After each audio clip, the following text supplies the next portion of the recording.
My name is Elise Rowan. I'm 29, and my dad slid a DNA report across the dinner table like it was a bill I had been avoiding my whole life. The gravy boat was still warm. My mother's candles were still burning in the middle of the table, two white tapers leaning toward each other like they were whispering. My sister Celia had one hand over her mouth, not because she was shocked, but because she was enjoying the shape of shock. And my father, Martin Rowan, tapped one finger on the sealed report and said, "Blood tells the truth, Elise." By the end of that night, blood did tell the truth, just not the truth he had rehearsed. By the end of that night, my father's face had gone the color of wet paper. My mother had knocked over a glass of red wine and did not notice it spreading toward her lap.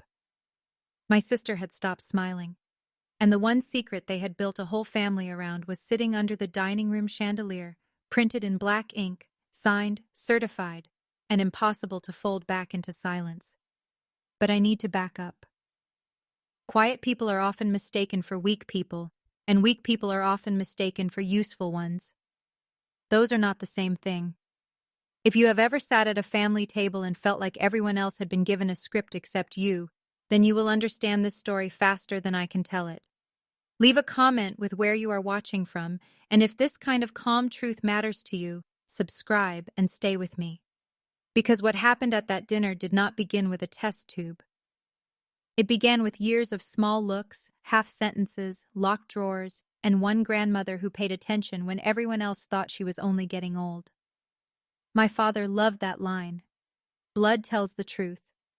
He used it the way other fathers used a belt hung on a kitchen chair, not always touching you with it, just making sure you saw it. He said it the first time I remembered feeling outside my own name. I was 8 years old, standing in the mud beside the garage in a yellow raincoat my mother had bought on clearance at Kmart. It had silver snaps and a hood that never stayed up.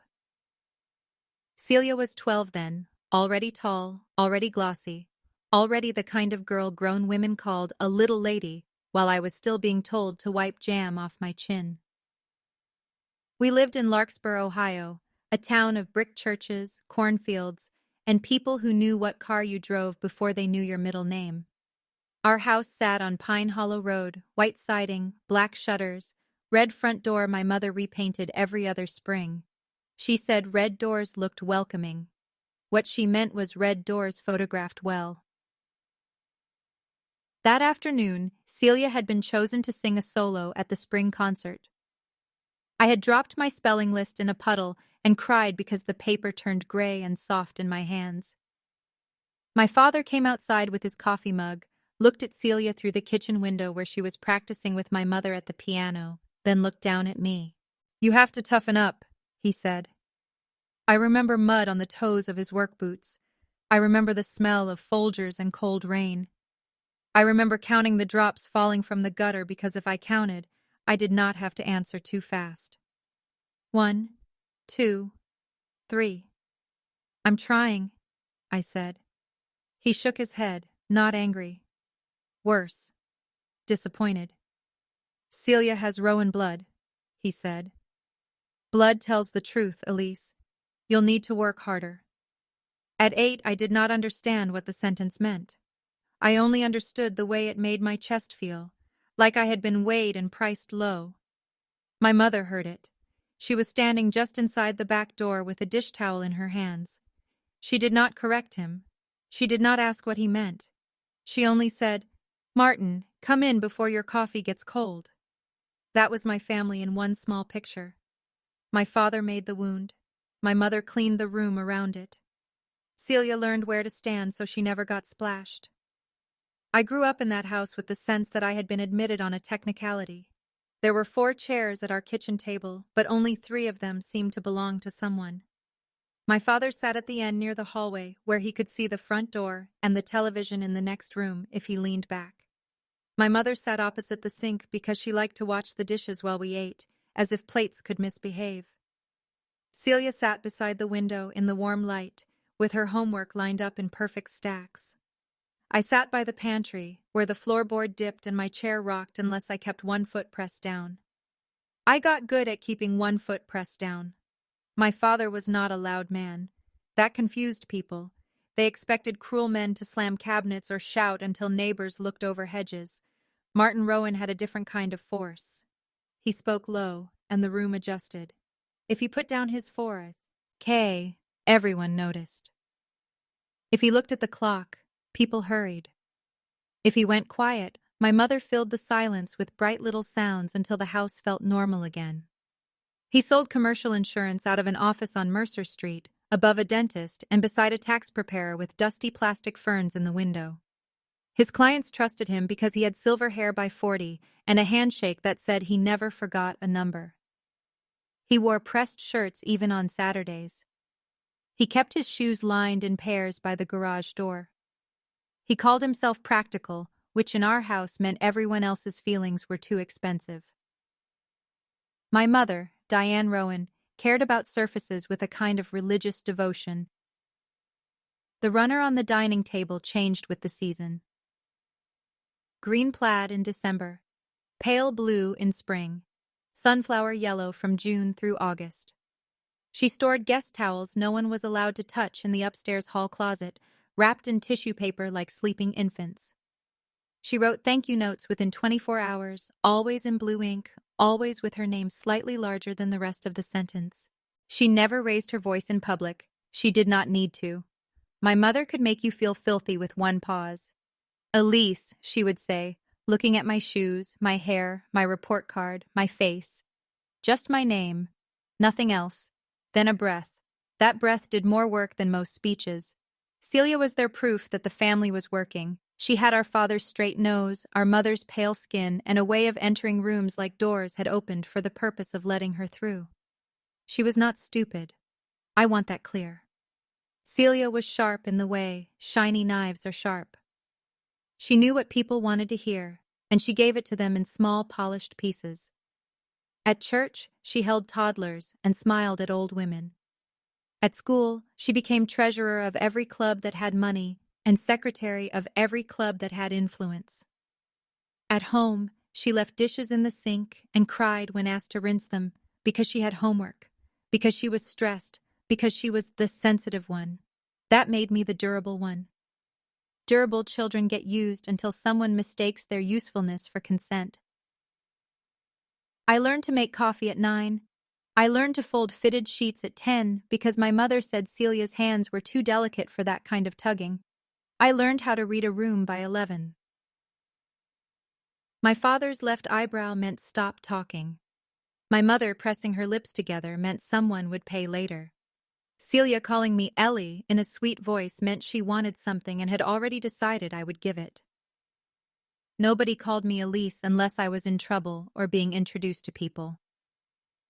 Elise is our quiet one, my mother would say at church potlucks, touching my shoulder just hard enough that I could not move away. Still figuring herself out. I was 6 when she started saying that. Still figuring herself out. Like I had been born unfinished and ever. Yon was being patient. The truth was, I knew myself better than they knew me. I knew I liked dates written cleanly in the corner of paper. I knew I liked drawers with labels.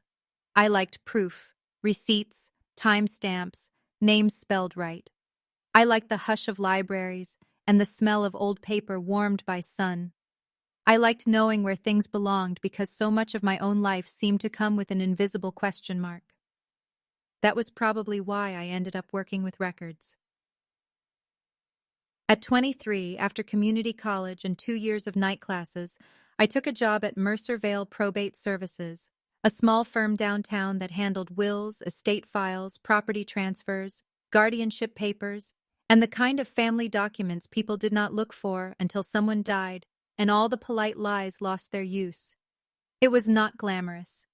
The office smelled like toner, stale coffee, and lemon cleaner. My desk faced a row of filing cabinets older than I was. The carpet had a brown stain near the copy machine shaped like the state of Florida. I loved it. There was comfort in documents. They did not flatter you. They did not forget what they had said last week. A deed was a deed. A death certificate did not change its story because your mother narrowed her eyes. A signature either matched or it did not. Dates lined up or they broke open. My job title was Records Intake Coordinator, which made it sound smaller than it was. I reviewed incoming files, checked names against county records, found missing forms, called clerks, scanned evidence, tracked chains of custody, and built clean timelines out of messy lives. Sometimes families came in crying over a missing will. Sometimes siblings arrived already hating each other and left hating each other with legal bills. I learned that grief did not create character. It revealed it. By 27, I could spot a hidden property transfer faster than Mr. Vale, and he had been practicing law since I was in preschool. I could tell when someone had backdated a letter by the postage pattern. I could hear panic in a voice asking whether old bank statements were really necessary. I had no law degree, no corner office, no framed certificates beyond my notary commission, and 2 continuing education awards, but I knew records. My family called it clerical work. Celia called it paper babysitting. My mother told her friends I worked in an office downtown, the same tone she used when saying a neighbor's son was between jobs. My father once asked me if I planned to do something real after I got the paperwork phase out of my system. I was 25 then. We were eating meatloaf in the dining room because my mother had decided Wednesday dinners should feel more intentional. The meatloaf had too much onion. Celia was scrolling on her phone under the table. My father cut his slice into 4 equal squares before he spoke. "You always liked hiding behind files," he said. "But eventually life wants blood, not paper." There it was again. Blood. I put my fork down. Not hard. Just enough that the metal touched the plate. "Paper proves blood," I said. He smiled without warmth. "Only when the blood is worth proving."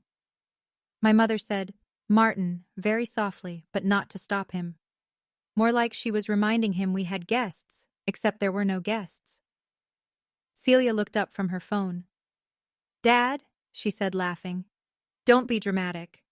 He leaned back and wiped his mouth. "I'm not dramatic," he said. "I'm realistic. Blood tells the truth."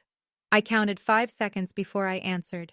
1, 2, 3, 4, 5. Then I said, "So do records." He looked at me then, really looked. It lasted just long enough for me to feel something move behind his eyes. Not fear, not yet. Recognition maybe, or irritation that the useful child had learned a language he could not easily bend. My mother cleared the plates before dessert. That was how things worked. The table shook, and she served pie. I was not born into obvious mystery. There was no locked attic, no whispered adoption story, no old woman crossing herself when I walked by. My baby pictures were in the same albums as Celia's, though fewer and placed toward the back. There was a hospital bracelet in my baby box, my name written in blue ink, Elise Marie Rowan. Born at St. Agnes Medical Center, March 14, 1996, 6 pounds, 11 ounces. My mother told the story of my birth with practiced boredom. "Celia came fast," she would say. Elise took her time, even then. People sometimes said I did not look like them. Not in a cruel way. Not at first. Celia was blonde as a child, then honey brown as an adult, with pale eyes and clean features. My mother had the same lightness, though she fought aging like it was a personal insult. My father had gray-blue eyes and a mouth that rarely softened. I had dark brown hair from the beginning, nearly black when wet, and eyes that looked hazel in sun and plain brown indoors. My skin tanned by May while Celia freckled and complained. I was shorter, rounder in the face, less Rowan as people said when they thought they were being cute. The first time someone said it in front of my father, I was 10. It was at the Larkspur Labor Day picnic in Miller Park. The air smelled like hot dogs, cut grass, and the sweet chemical bite of inflatable bounce houses. My mother had entered a blueberry crumble in the church dessert table and kept walking by to see if people had taken slices. Celia was with her friends near the dunk tank, wearing white shorts no one expected her to get dirty. I was standing with my father by the lemonade booth, holding 2 paper cups. Mrs. Hanley from church looked down at me and said, "Well, aren't you the milkman's child? You don't look like a Rowan at all." She laughed because adults often laugh right after cutting children open. It makes the knife seem friendly. My father did not laugh. He looked at me, then at Mrs. Hanley, then past us both. Sometimes traits skip, he said. That was all. Not she is mine. Not don't say that. Not even, what a strange thing to say to a child. Sometimes traits skip. For years, that sentence sat in me like a stone under the tongue, not sharp enough to spit out, too hard to swallow. When I was 12, Celia found an old photo of our mother as a teenager and held it beside her own face in the hallway mirror. Twins, she said, pleased. Then she turned to me. You must be from Dad's side. My father was passing through with a laundry basket. He stopped. No, he said.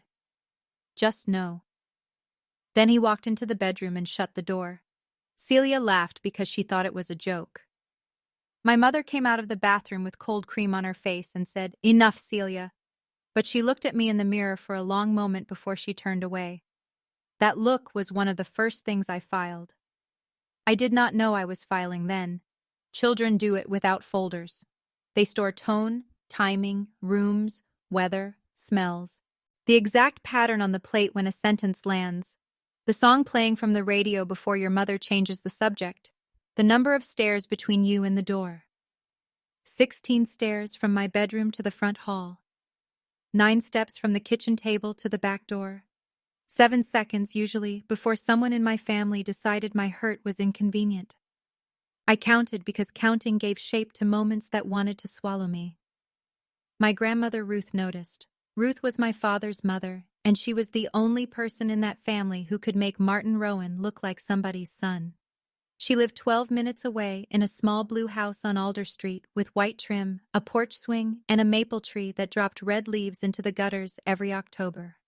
Her husband, my grandfather Paul, died before I was born, but his coat stayed on a hook by the back door until I was 15. Ruth said some absences deserved a place to sit. She was not soft in the way storybook grandmothers are soft. She did not smell like cookies. She smelled like ivory soap, library books, and the peppermint she kept in her purse. Her hair was white by the time I knew her, cut short, pinned at the side with a tortoiseshell clip. She wore cardigans with wooden buttons and shoes that made small, careful sounds on linoleum. She kept every receipt in envelopes by month, every appliance manual in a drawer, and every birthday card she had ever received tied with ribbon in shoeboxes. My mother called her sentimental. Ruth called herself prepared. She watched everything. At family dinners, Ruth rarely interrupted. She sat with her hands folded, listening while my father held court, and my mother arranged compliments like flowers. But her eyes moved, to Celia's smirk, to my father's hand tightening around a glass, to me pressing my foot against the uneven floorboard to keep my chair still. After dinner, while my mother washed dishes loudly enough to make refusal impossible, Ruth would ask me to help her carry leftovers to the car. It was always leftovers, or a sweater, or a stack of church bulletins she said she needed sorted. Small excuses. Outside, in the driveway under the yellow garage light, she would say things no one else said. You do not have to answer every insult just because someone dressed it as concern. Or, your father believes silence makes him powerful. Sometimes silence is just fear wearing a suit. Or, Diane loves clean windows. She is less interested in what they look out on. At 13, I did not understand half of it, but I knew how it felt to be spoken to like a person with a mind. Ruth was the first adult who asked me what I noticed. Not what grade I got, not whether I had been polite, what I noticed. What did you notice about your father tonight? She asked once, when I was 14 and sitting at our kitchen table with a glass of milk and 2 ginger snaps. It was January. Snow was stacked against the porch. Her kitchen clock ticked in a loud, steady way, and the furnace hummed under the floor. I thought about it. He didn't eat the potatoes, I said. She smiled. Why? He was upset. About what? Uncle Graham mentioned Toledo. Ruth looked at me for a long time. And why did that bother him? I don't know. Good, she said. That is the honest answer. Hold on to those. People will try to make you guess so they can punish the guess. Then she opened the drawer beside the sink, took out a small spiral notebook, and wrote something down. "What are you writing?" I asked. "Nothing that belongs to you yet." Yet. That word stayed. Ruth had a way of planting words years before you had soil for them. If you are already angry for the girl sitting at that table, hold on to that feeling, but do not let it run ahead of the facts. Comment the word folder, so I know you are still here, because that folder becomes the difference between shame and proof. Stay with me, because my family thought I had only been quiet. They did not know I had been listening. The strangest thing about being the unwanted question in a family is how normal the days still look. There were school mornings with burnt toast, grocery lists stuck to the fridge with a magnet shaped like an apple, Christmas mornings with wrapping paper everywhere and my mother taking pictures until the moment felt less like joy and more like evidence. There were dentist appointments, piano recitals, youth group car washes, arguments about curfew, flu shots, lost earrings, late fees at the video store on Maple Avenue. From the outside, we were fine. Fine was my mother's favorite word. Not happy, not close. Fine. "How are things?" someone would ask. "We're fine," she would say. That's the word they use for everything that used to be love. Fine. When I was 15, I got the high. When I was a score in my grade on the state writing test, my English teacher, Mrs. Pell, called my mother to say I had a precise mind and should consider debate or journalism. I came home with the certificate rolled in my backpack, careful not to crease it. I waited until dinner because announcements were supposed to happen at dinner. Celia had failed her driver's test that afternoon. My mother was sitting beside her, rubbing small circles on her back. My father was telling her parallel parking was a useless measure of character. There was chicken piccata on the table and steamed broccoli going cold in the bowl. I stood in the doorway with the certificate in my hand. "I got something today," I said. Celia lifted her face from her hands. Her eyes were dry. My mother looked at the paper. "Is that from school?" I nodded. "What is it?" my father asked. I told them. For 1 second there was quiet. Not proud quiet. Assessing quiet. Then Celia said, "Writing is easy though, isn't it? You just make things up." My mother gave a tiny laugh. "Not everyone is made for standardized boxes. Celia is more creative in real life." My father cut his chicken. "Good job," he said without looking at the certificate. "But don't get inflated. Tests measure obedience more than intelligence." I counted 3 breaths. 1, 2, 3.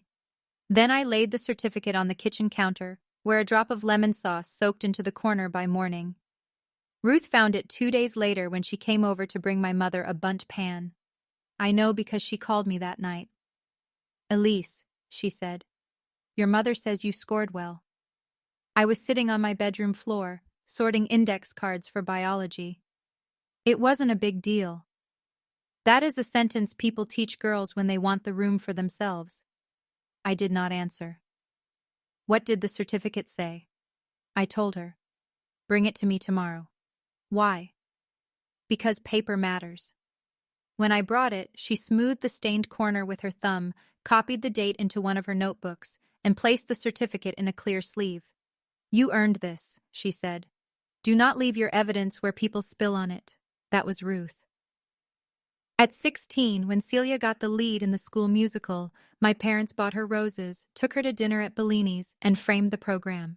When I won a county essay contest with a $250 prize, my mother said the money would be good for practical college things, then borrowed $40 from it for Celia's dress alteration and forgot to pay me back. Ruth paid me the $40 in quarters, stacked in paper rolls.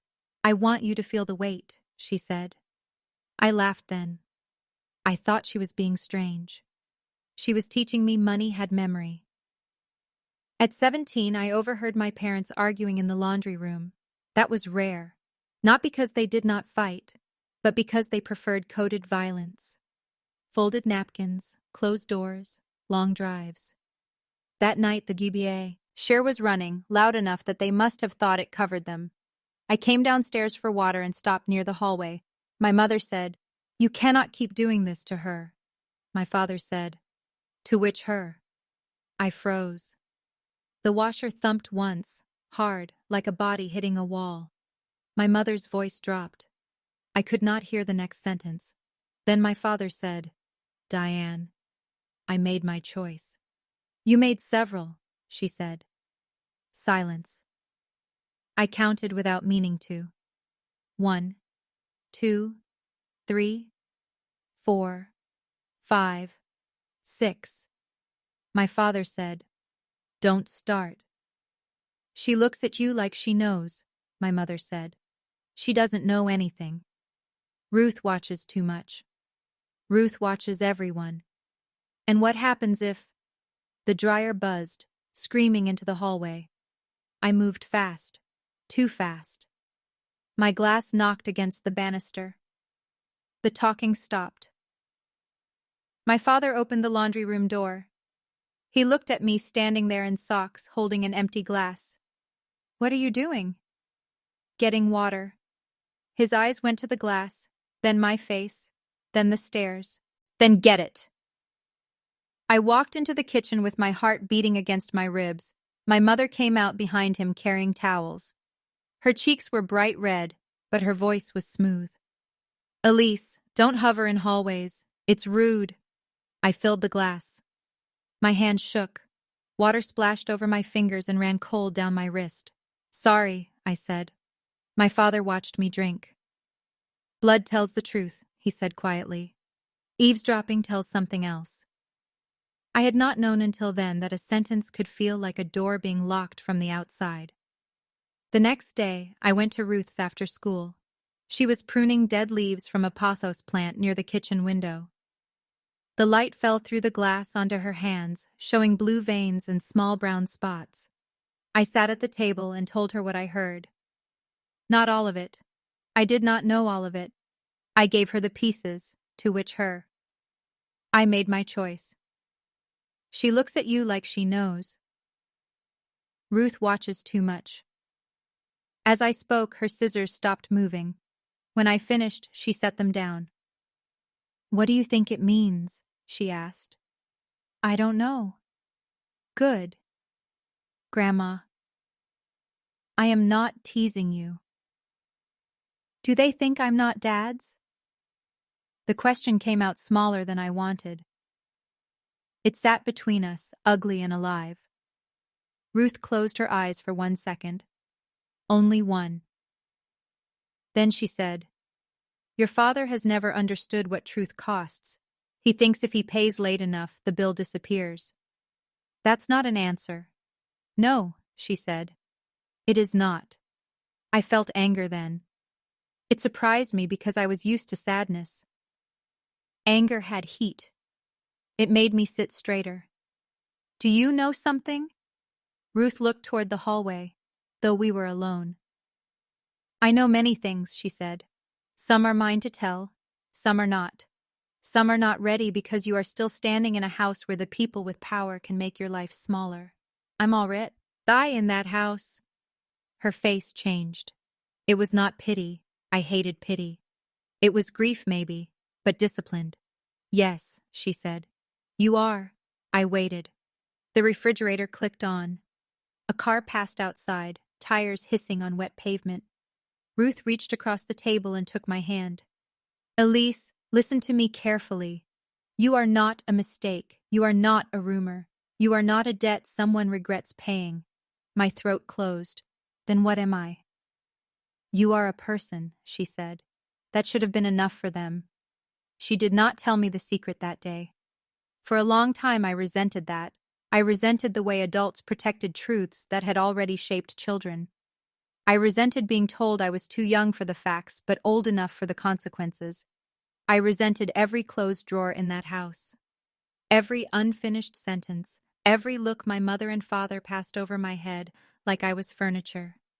Years later, I understood Ruth was afraid, not of scandal.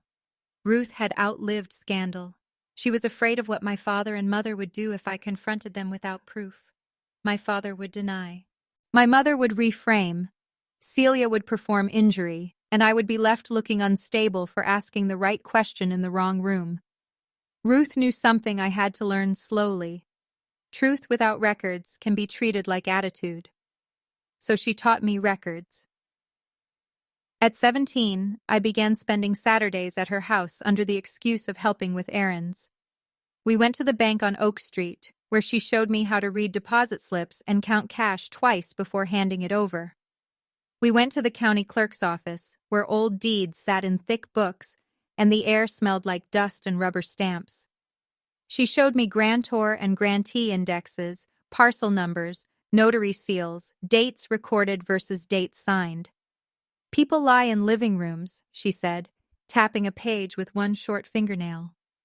They get careless on paper. We went to estate sales where she bought old frames and taught me to check the backs for names. We sorted her insurance policies. We labeled photographs with soft pencil. We scanned birth certificates, marriage licenses, vehicle titles, warranties, medical power of attorney forms. She made me repeat where the originals were kept. Fireproof box, bottom shelf of the linen closet, I said. And copies? Blue binder in the pantry cabinet. And the list? Envelope taped under the silverware tray. She nodded. Good. Grandma, this is weird. Being prepared is only weird to people who benefit when you are not. That sentence became one of the beams inside me. My parents thought Ruth was turning me into a fussy old woman. Mom has always been dramatic about paperwork, my father said one Sunday when I corrected him on the due date for my financial aid form. Don't let her make you paranoid. Ruth was sitting in the armchair by the window, knitting something gray and shapeless. She did not look up. Paranoia is fear without evidence, she said. I prefer evidence. My father's jaw tightened. My mother appeared from the kitchen with a tray of coffee cups. Must we turn every visit into a lecture? Ruth smiled politely. No, Diane. Some people learn without one. Celia snorted into her napkin. I watched my father watch Ruth. There was something between them I did not yet have the name for. Not simple dislike, not even anger. A history with teeth. When I left for community college, Ruth gave me 3 things: a check for $1,800, a black leather planner, and a small cedar box about the length of my forearm. The box was plain, except for a brass latch and one dark knot in the lid shaped like an eye. It smelled faintly sweet, like old closets and pencil shavings. We were standing in her kitchen on a humid August morning. My mother had refused to come, saying she had a migraine. My father had offered to drive me, but only if I was ready by 7, which he knew I would not be because my first class was at noon. Celia sent a text that said, "Good luck with paper school." Ruth set the box on the table between us. What's in it? I asked. Some things that matter. Like what? Not yet. I almost laughed. Grandma. She touched the latch with one finger. Her nails were clean, trimmed short, no polish. Elise, there will come a time when someone tries to make you doubt what you lived. Open this when that happens. That happens every week. No, she said. I mean really tries. Publicly. With confidence. When the room is arranged against you. A chill moved through me, though the kitchen was warm. What are you talking about? She looked tired suddenly, older than she had 5 minutes before. I am talking about people who build a story and call it family. I am talking about your father's pride. I am talking about your mother's fear. And I am talking about the fact that one day they may decide the easiest way to save themselves is to sacrifice you. I stared at her. Outside, a lawnmower started somewhere down the block. Ordinary life, rude with noise. Are you saying I should leave? I asked. I am saying you should grow roots somewhere they do not control the soil. The check sat beside the box. $1,800 was more money than anyone had ever given me at once. My parents had contributed advice to my education. Ruth contributed money with a memo line that said, "Books and breathing room." I can't take this. Yes, you can. Dad will be angry. Your father has survived many disappointments, most of them caused by mirrors. That was Ruth too. dry as toast when she wanted to be. I took the check. I took the planner. I took the cedar box. What do I do with it? Keep it safe. Should I open it if something happens to you? She paused. When I am gone, wait until you are ready. Not sad. Ready. Those are different. I hated that she said when. At 18, I thought death was something older people mentioned to be practical, like tire pressure. I did not understand it was already walking toward us, slow and patient, with its hand out. Community college did not free me all at once. Freedom usually arrives in ugly little pieces. A class schedule, a student ID, a bus pass, a locker with a combination only you know. I still lived at home the first year because money was tight, and my mother liked being able to say I was not quite launched. But I had hours away from the house. I had teachers who used my full name without sighing. I had a part-time job at the campus library, shelving returns and helping students find articles. That job changed me. There is something powerful about being asked for help and being able to give it. Not emotional labor, not family errands disguised as love. Real help. A student would come in needing a source for a paper on zoning laws or rural health clinics or the history of labor strikes in Ohio, and I could find it. I could trace a footnote. I could pull a book from the third floor and watch relief cross someone's face. I learned databases, archives, public records. I learned that knowledge had doors, yes, but many of them were unlocked if you knew where to look. At home, my family kept shrinking me to fit the old space. How was school? My mother asked one night while rubbing cuticle oil into her nails. Good. I got asked to help with the local history digitizing project. That's nice. My father glanced up from the news. Is it paid? Not that part. Then it's a hobby. It could help me get work later. In what? Dust? Celia laughed from the couch. I remember the television showing a car commercial. A silver SUV driving through mountains none of us had ever seen. I remember my hands around a mug of tea. The mug had a chip near the handle. Archives are important, I said. My father muted the television. Elise, you need to understand something. The world does not reward quiet girls for keeping old paper in order. It rewards confidence, presence, blood. My mother said, Martin, she's doing her best. That sounded kind until you heard the underside. Her best, as in limited, as in bless her heart, as in do not expect too much from the pantry chair child. I looked at my father. What does blood have to do with the job? He unmuted the television. More than you think. When I was 19, Celia graduated from college with a marketing degree my parents had helped pay for with what my mother called family investment. Her graduation party cost $3,400. I know because my mother left the catering invoice on the kitchen counter, and by then I noticed numbers the way other people noticed weather. There were white tents in the backyard, rented cocktail tables, lemon chicken skewers, a sheet cake with buttercream roses, and a photographer named Angie who charged $125 an hour to capture candids of my sister being admired. My job was to refill ice. Ruth came late, wearing a navy dress but her good pearls. She handed Celia a card. Celia opened it, smiled quickly, and slipped it into a gift bag without reading it. You look lovely, Ruth said. Thanks, Grandma. What will you do next? Celia tossed her hair. I have options. My father, standing nearby with a glass of white wine, said, She has interviews in Columbus and Cincinnati. Real firms. Real. Ruth's eyes moved to me by the cooler, holding a bag of ice against my hip. Meltwater dripped down my jeans. And Elise? She asked. My mother answered before I could. Elise is still at the library. And classes. She's taking her time. I waited for the familiar heat of embarrassment. It came. But underneath it was something else now. A cool line. I made the dean's list, I said. My mother blinked. Celia said, Oh, nice. My father looked at me with mild surprise, as if a chair had spoken. Ruth smiled. Of course you did. 2 days later, she mailed me a card with a $20 bill and a note. Evidence of effort becomes evidence of worth only to people wise enough to read it. Keep going. I kept that note in my planner until the fold tore white. By 21, I moved out. Not far. A second-floor studio above a closed florist shop on Waverly Street. The rent was $625 a month, utilities included except electric. The radiator clanked at night. The bathroom tile was cracked. The kitchen window faced a brick wall close enough that I could touch it if I leaned out too far. I loved every inch. My mother cried when I told her, but only after asking 3 times whether I was sure the neighborhood was appropriate. "It's 8 minutes away," I said. "That is not the point." "What is the point?" She looked wounded, which was one of her favorite forms of control. "A mother wants her daughter safe." I did not say which daughter.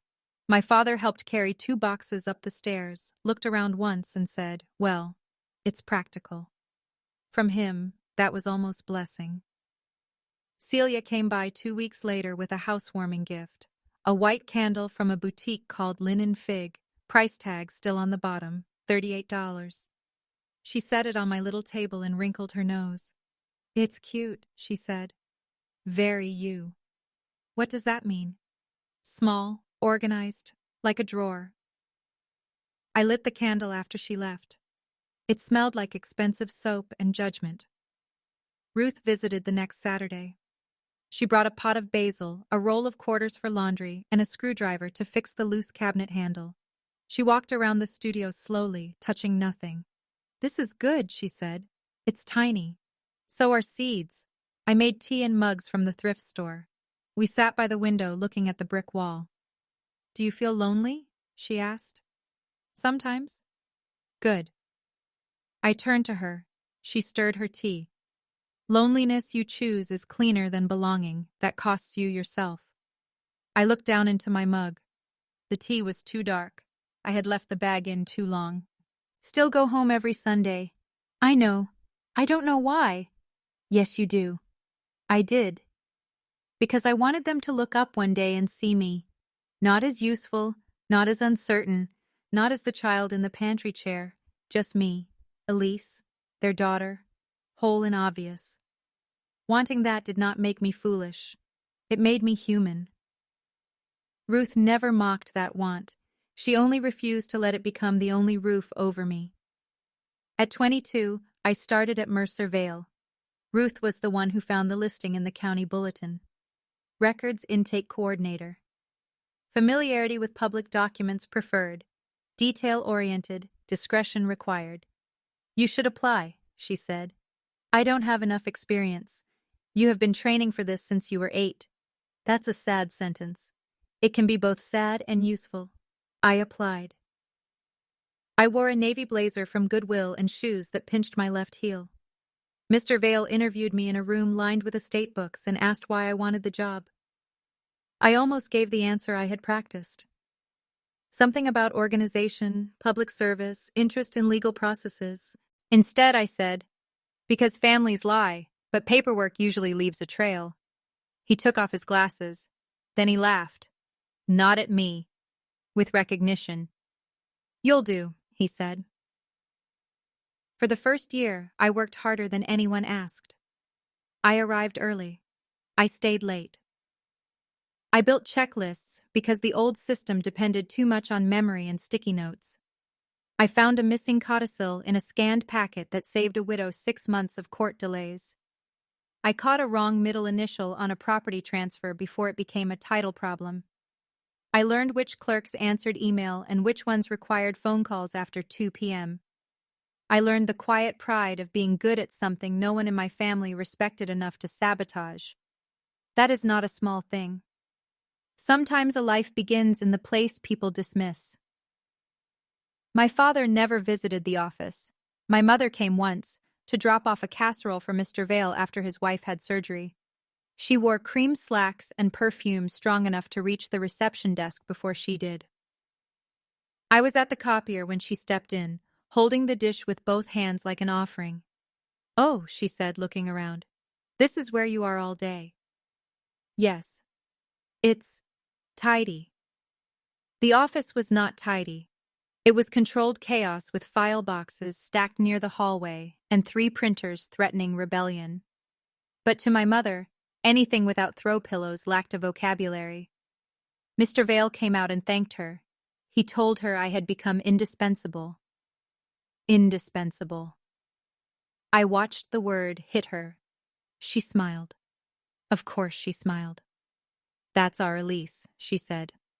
Always dependable. Dependable was how people translated indispensable when they needed you smaller.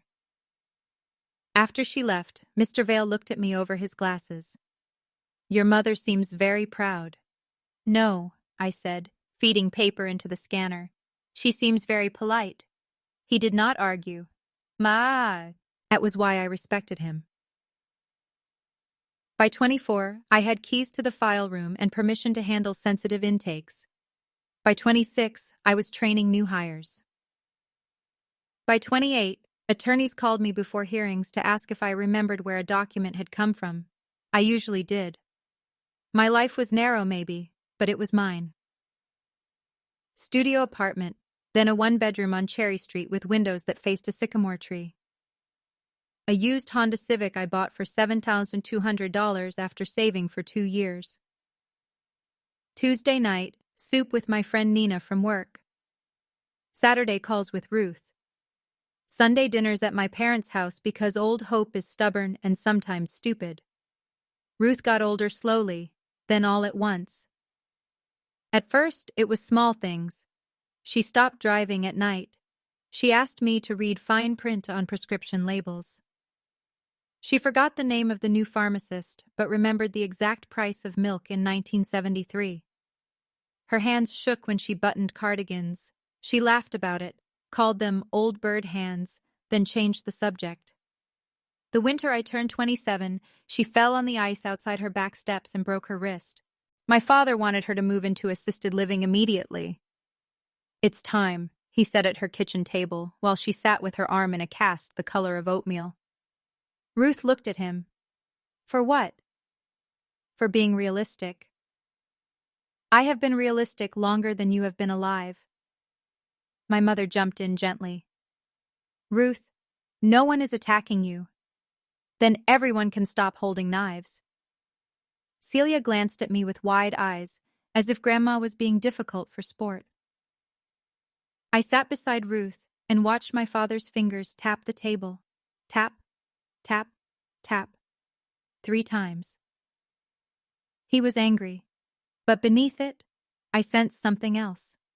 Urgency. It's not safe for you here, he said. Ruth leaned back. Or inconvenient for you? His face hardened. Don't start. There it was again. The phrase from the laundry room. Don't start. As if truth were a car that only women recklessly turned on. Ruth's eyes moved to me. I will accept help, she said. I will not accept management. So I helped. Every Wednesday evening, I went to Alder Street after work. I cooked enough soup for 3 days, changed sheets, sorted mail, checked the furnace filter, drove her to appointments, and made sure the salt bin by the back door was full. She let me because I did not rearrange her life without asking. My father came on Sundays and inspected. My mother brought flowers already arranged in vases and placed them where they looked best. Celia sent texts. You're amazing for helping Grandma. I'm just so slammed right now. Ruth read one of those texts and said, Slammed by what? Brunch? I laughed so hard I had to sit down. But in the quiet moments, she became serious. Elise, she said one night in March, while I washed mugs and she sat at the table with a blanket over her knees. Where is the cedar box? In my closet. Top shelf. Behind the winter scarves. Good. Are you going to tell me what's in it? Not tonight. You always say that. Because it is always true. I turned from the sink. Grandma, I'm not 17 anymore. No, she said. You are not. Then why wait? She looked at the dark kitchen window. Our reflections looked pale in it. 2 women floating above the sink. Because once you know certain things, you cannot unknow them, and sometimes knowledge becomes a room you have to live in. I already live in the hallway outside it. She closed her eyes. That landed. I saw it. I am sorry, she said. Ruth did not apologize often. She believed apologies should be clean, not decorative. For what? For underestimating how long a hallway can be. I dried my hands and sat across from her. Is it about Dad? Yes. Is it about me? Yes. Is he my father? She opened her eyes. For one breath, the whole house seemed to hold still. The refrigerator stopped humming. No cars passed. Even the old clock in the living room seemed to pause between ticks. Yes, she said. The word did not give me the relief I expected. It made every old wound stranger. Then why does he talk like that? Ruth's mouth tightened. Because truth has never stopped Martin from using doubt when doubt served him. I waited. She looked at her hands. There are things he did before you were born. Choices? Cowardice. Your mother knows enough to be afraid and not enough to be honest. Celia knows only what flatters her. What things? Open the box when the room is arranged against you. I pushed back from the table. That's not fair. No, Ruth said. It is not. I'm tired of riddles. I know. Then stop giving me them. Her face changed again, and for the first time I saw not the wise woman who watched everything, but an old mother who had failed to stop her son from becoming cruel. I am trying, she said softly, to leave you a shield without forcing you into battle before it comes. I wanted to stay angry, but she looked so tired. So I sat back down. What if it never comes? It will. The certainty in her voice scared me more than any detail could have. Ruth died 11 months later, on a Thursday morning in February, while snow fell so softly it looked undecided. She was 81. The official cause was heart failure, though that phrase always sounded too simple to me, as if the heart had forgotten a task. As if Ruth's heart had not worked longer and harder than most, carrying secrets other people had made and refused to lift. My father called me at 6:42 a.m. I know the time because I looked at the screen and counted 2 rings before answering. I was standing in my kitchen, barefoot, waiting for coffee to drip. Elise, he said. One word. I knew. At the hospital, my mother sat in the waiting area with a paper cup of tea she had not touched. Celia arrived in leggings and a camel coat, crying before she reached the automatic doors. My father stood near the vending machines, hands in his pockets, staring at nothing. Ruth looked smaller in the bed. That is what nobody tells you. How death makes even strong people look like they have returned something borrowed. I stood beside her and touched her hand. Cool. Still. The blue vein I had watched under her skin for years was only a line now. My father said, "She went peacefully." I turned. "Were you here?" His jaw moved. "No." "Then you don't know that." My mother inhaled sharply. Elise. I did not apologize. I counted the seconds after I said it. 1, 2, 3, 4. My father looked away first. At the funeral, people called Ruth a treasure, a character, a strong woman, a devoted mother, a loving grandmother. They said the usual things while standing beside casseroles in the church basement. Ham, green beans, potato salad, lemon bars dusted with powdered sugar. My mother wore black pearls and accepted sympathy like an award. Celia cried in photographs. My father gave a short speech about duty and family, using words that sounded clean because he had never had to wash them himself. I did not speak, not because I had nothing to say, because I knew Ruth would hate being turned into a performance. After the burial, Mr. Calder approached me. I recognized him from Ruth's Christmas card list and from a few estate documents I had helped her organize. Thomas Calder, attorney at law, semi-retired, office in West Ashford above a pharmacy. He was in his late 60s, thin, with silver eyebrows and the careful posture of someone who had learned not to waste movement. "Elise," he said, holding his hat in both hands, "your grandmother asked me to speak with you after today." My father was only 6 feet away, talking to the pastor. I felt the air change. What about? Mr. Calder glanced once toward my father. Not here. 2 words, softly said. My father noticed us then. Tom, he said, walking over. Good of you to come. Martin. They shook hands, briefly, not warmly. My mother joined, her black coat buttoned to her throat. Thomas, thank you for everything you did for Ruth. She was a careful client. My father's mouth twitched. Careful is one word. Mr. Calder looked at him. Yes, he said. It is.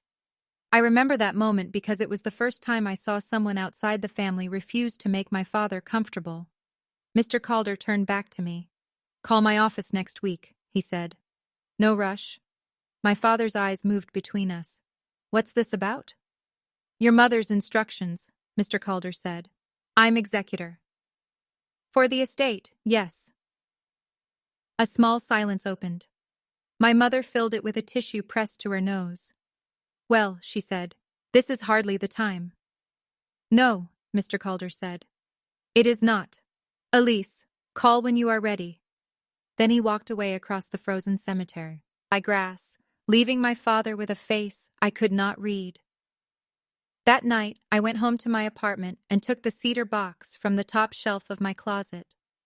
I set it on my kitchen table. The brass latch had darkened with age. Dust had gathered along the lid. I sat in front of it for 43 minutes. I know because I watched the clock change from 9:18 to 10:01. I did not open it. Not because I was afraid of the truth, because Ruth had said, when the room is arranged against you, the room had not been arranged yet. It was only waiting. So I put the box back. That was one of the hardest things I ever did. Harder than opening it would have been. Opening it would have fed the part of me that wanted answers more than sleep. Waiting required trusting a dead woman more than my own hunger. The week after the funeral, family began to divide Ruth into objects. My father took her dining set because it had always been meant to stay in the Rowan line. My mother took the good china, though I had never seen Ruth use it and suspected she disliked it. Celia wanted the porch swing for her future house, which she did not yet own. Uncle Graham took tools from the garage. Cousins took quilts, lamps, old recipe cards, a ceramic rooster everyone had mocked for years until grief made it charming. I asked for Ruth's notebooks. My father looked up from a box of framed photographs. What notebooks? The spiral ones, from her kitchen drawer, and any binders. He frowned. Elise, don't be morbid. I'm not. She kept records. She kept clutter.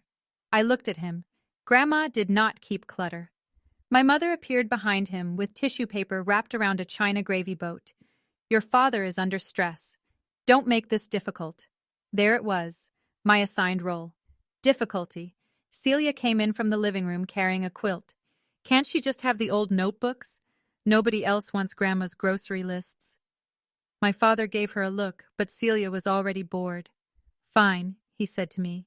Take whatever paper makes you happy. Blood tells the truth, he had always said. But he let me carry out 3 boxes of paper because he had never understood paper could bleed. At my apartment, I sorted Ruth's notebooks by year. It took 6 weekends. Most of them were ordinary in the way a life is ordinary when you do not yet know which details are doors. Grocery prices, weather notes, appointment times, church donation records, books she had read, recipes adjusted by half teaspoons, dates my father called, dates he did not, notes about Celia's recitals, my school awards, my mother's comments, family dinners, repairs, bank visits. And then here and there lines that made my hands stop. Martin agitated after Toledo mentioned. D watched E all evening. M used blood phrase again. Child heard it. Diane afraid. Not of truth, of exposure. Tom says keep copies separate from Wabui. Yet I read those lines until they blurred. There were no full explanations.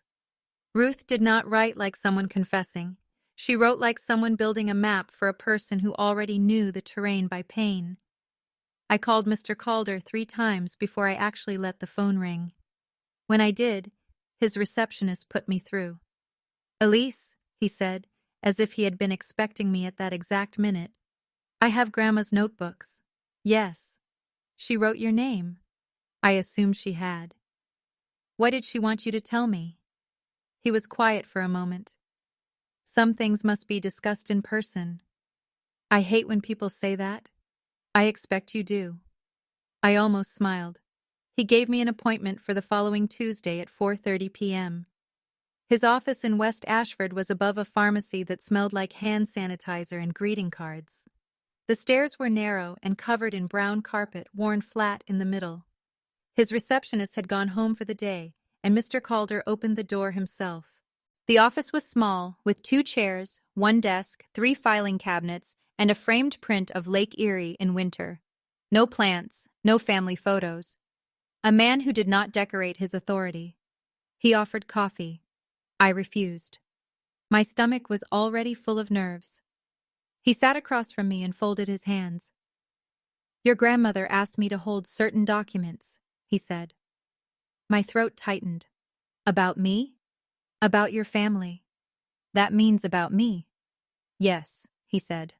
Partly. I liked that he did not dodge. He opened a drawer and removed a cream folder tied with cotton tape. Not a dramatic red file, not a movie envelope. Just a cream folder, thick at the spine, with Ruth's handwriting on the tab. EMR, if needed. My initials. If needed. The room tilted slightly. I pressed both feet to the floor. Mr. Calder did not hand it to me yet. Before I give you this, I need you to understand something. Your grandmother did not want to hurt you. She also did not want to decide for you. She believed there might come a time when your father used old doubts as a weapon. If that happened, she wanted you to have more than emotion. What doubts? He looked at the folder. The kind you already know. My mouth went dry. Whether I'm his. Yes. I looked toward the window. Across the street, a woman in a red coat was feeding coins into a parking meter. Life had the nerve to continue. And am I? Mr. Calder's face softened just a little. Elise, I cannot answer every question from memory, and I will not summarize documents you should read yourself. But I can tell you this much. Your grandmother's concern was not that you were outside the family. My breath caught. Then what was it? That your father had convinced himself he could decide who counted. I did not cry. Not then. Crying would come later in the car, with the folder unopened on the passenger seat and sleet tapping the windshield like impatient fingers. In that office, I only nodded. Why didn't she give it to me? Because records can protect, but they can also detonate. Ruth wanted you to choose when and whether. What if I choose now? Then it is yours. He slid the folder across the desk. It made almost no sound. A folder. Paper. Cotton tape. Such small things to hold a life. I put my hand on it and felt the thickness beneath my palm. Did my father know she had this? I believe he suspected she had something. Did my mother? Yes. The answer landed harder than I expected. My mother knew enough to fear the folder, enough to watch me grow up under his remarks and let them fall. Mr. Calder said, "There is one more thing." I looked at him. Your grandmother instructed me that if your father ever initiated a public challenge to your place in the family, I was to make myself available as a witness to the chain of documents. A strange laugh came out of me. Not humor, shock with edges. She predicted that? She knew her son. I looked down at Ruth's handwriting. EMR, if needed. What do I do with it? Read it somewhere safe? Not all at once if you do not want to. Call me after. Is there a DNA test in here? He paused. There is more than one record involving biological relationships. That was lawyer speech. Careful, but not empty. I stood with the folder clutched against my coat. At the door, he said my name. I turned. Your grandmother told me to tell you one sentence if this day came. What sentence? He looked old then, kind but burdened. She said, "Tell Elise that truth is a scalpel, not a hammer. She does not have to swing it to make it cut." That was when I almost broke. Almost. I held myself together down the stairs, past the pharmacy, through the sleet, into my Civic. I locked the doors. I placed the folder on the passenger seat. Then I counted. 1, 2, 3, 4, 5, 6, 7, 8, 9, 10. By 12, I was crying so hard I could not see the steering wheel. Not because of what I knew. I still knew almost nothing. Because somewhere in that cream folder was proof Ruth had believed me before I had found words for what was happening. She had seen the room. She had seen the chair by the pantry. She had heard the line, "Blood tells the truth, Elise." And she had spent years making sure that when blood was finally dragged into the light, it would not be my father holding the only blade. For 3 days I did not open the cream folder. I carried it from room to room like a sleeping animal. On Tuesday night, it sat on my kitchen table while I ate toast over the sink because real food felt like too much effort. On Wednesday morning, I slid it into my work bag and then took it back out because I knew I would spend the whole day feeling its weight against my hip. On Thursday, put it in the bottom drawer of my nightstand under an old sweatshirt from community college and still woke up twice reaching toward it in the dark. There are people who think they want the truth until it arrives with a spine and tabs.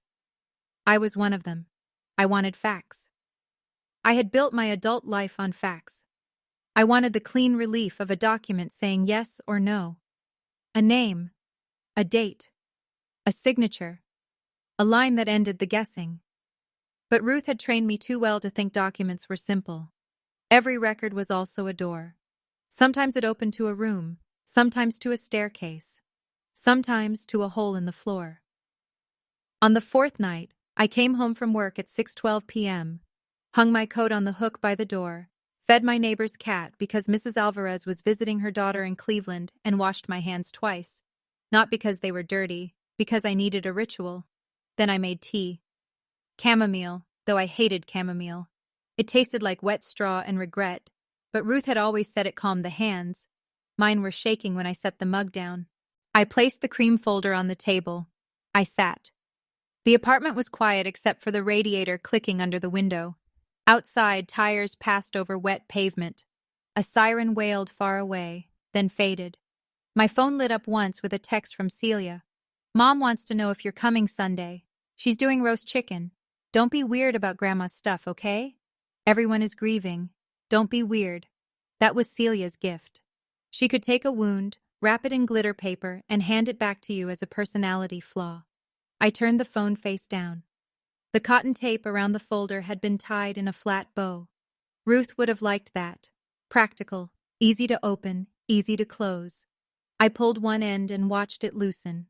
Inside were 3 smaller folders, 2 envelopes, a photocopied photograph, and a handwritten note from Ruth. I reached for the note first because I was still a granddaughter before I was anything else. Her handwriting had become thinner in the last years, but it still leaned slightly right, still crossed every T like it meant to.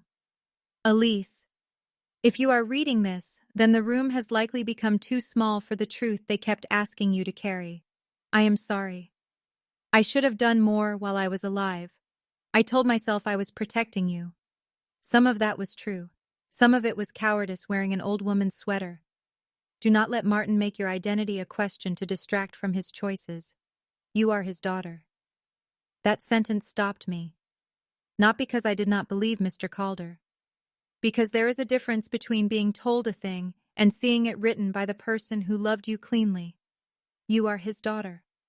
I put my hand over my mouth, not to hold back sobs, to hold the room in place. I read it again. You are his daughter. Then I kept going. The cruelty was never about uncertainty. It was about control. Your father has known enough to know better. Your mother has known enough to stop him. They chose comfort. They chose image. They chose a version of family where one child could be lifted and another could be used as a warning. The records in this folder show 2 things. First, they show that Martin's doubts about you were false before he ever spoke them. Second, they show why he needed those doubts to remain useful. If he tries to use blood against you, do not argue. Let the paper speak. Let Thomas help. Let the people who lied explain themselves. Remember what I taught you. Truth is a scalpel, not a hammer. I love you more than I knew how to say in that house. Ruth. I read the last line 5 times. Then I folded the note along its old crease and set it to my left.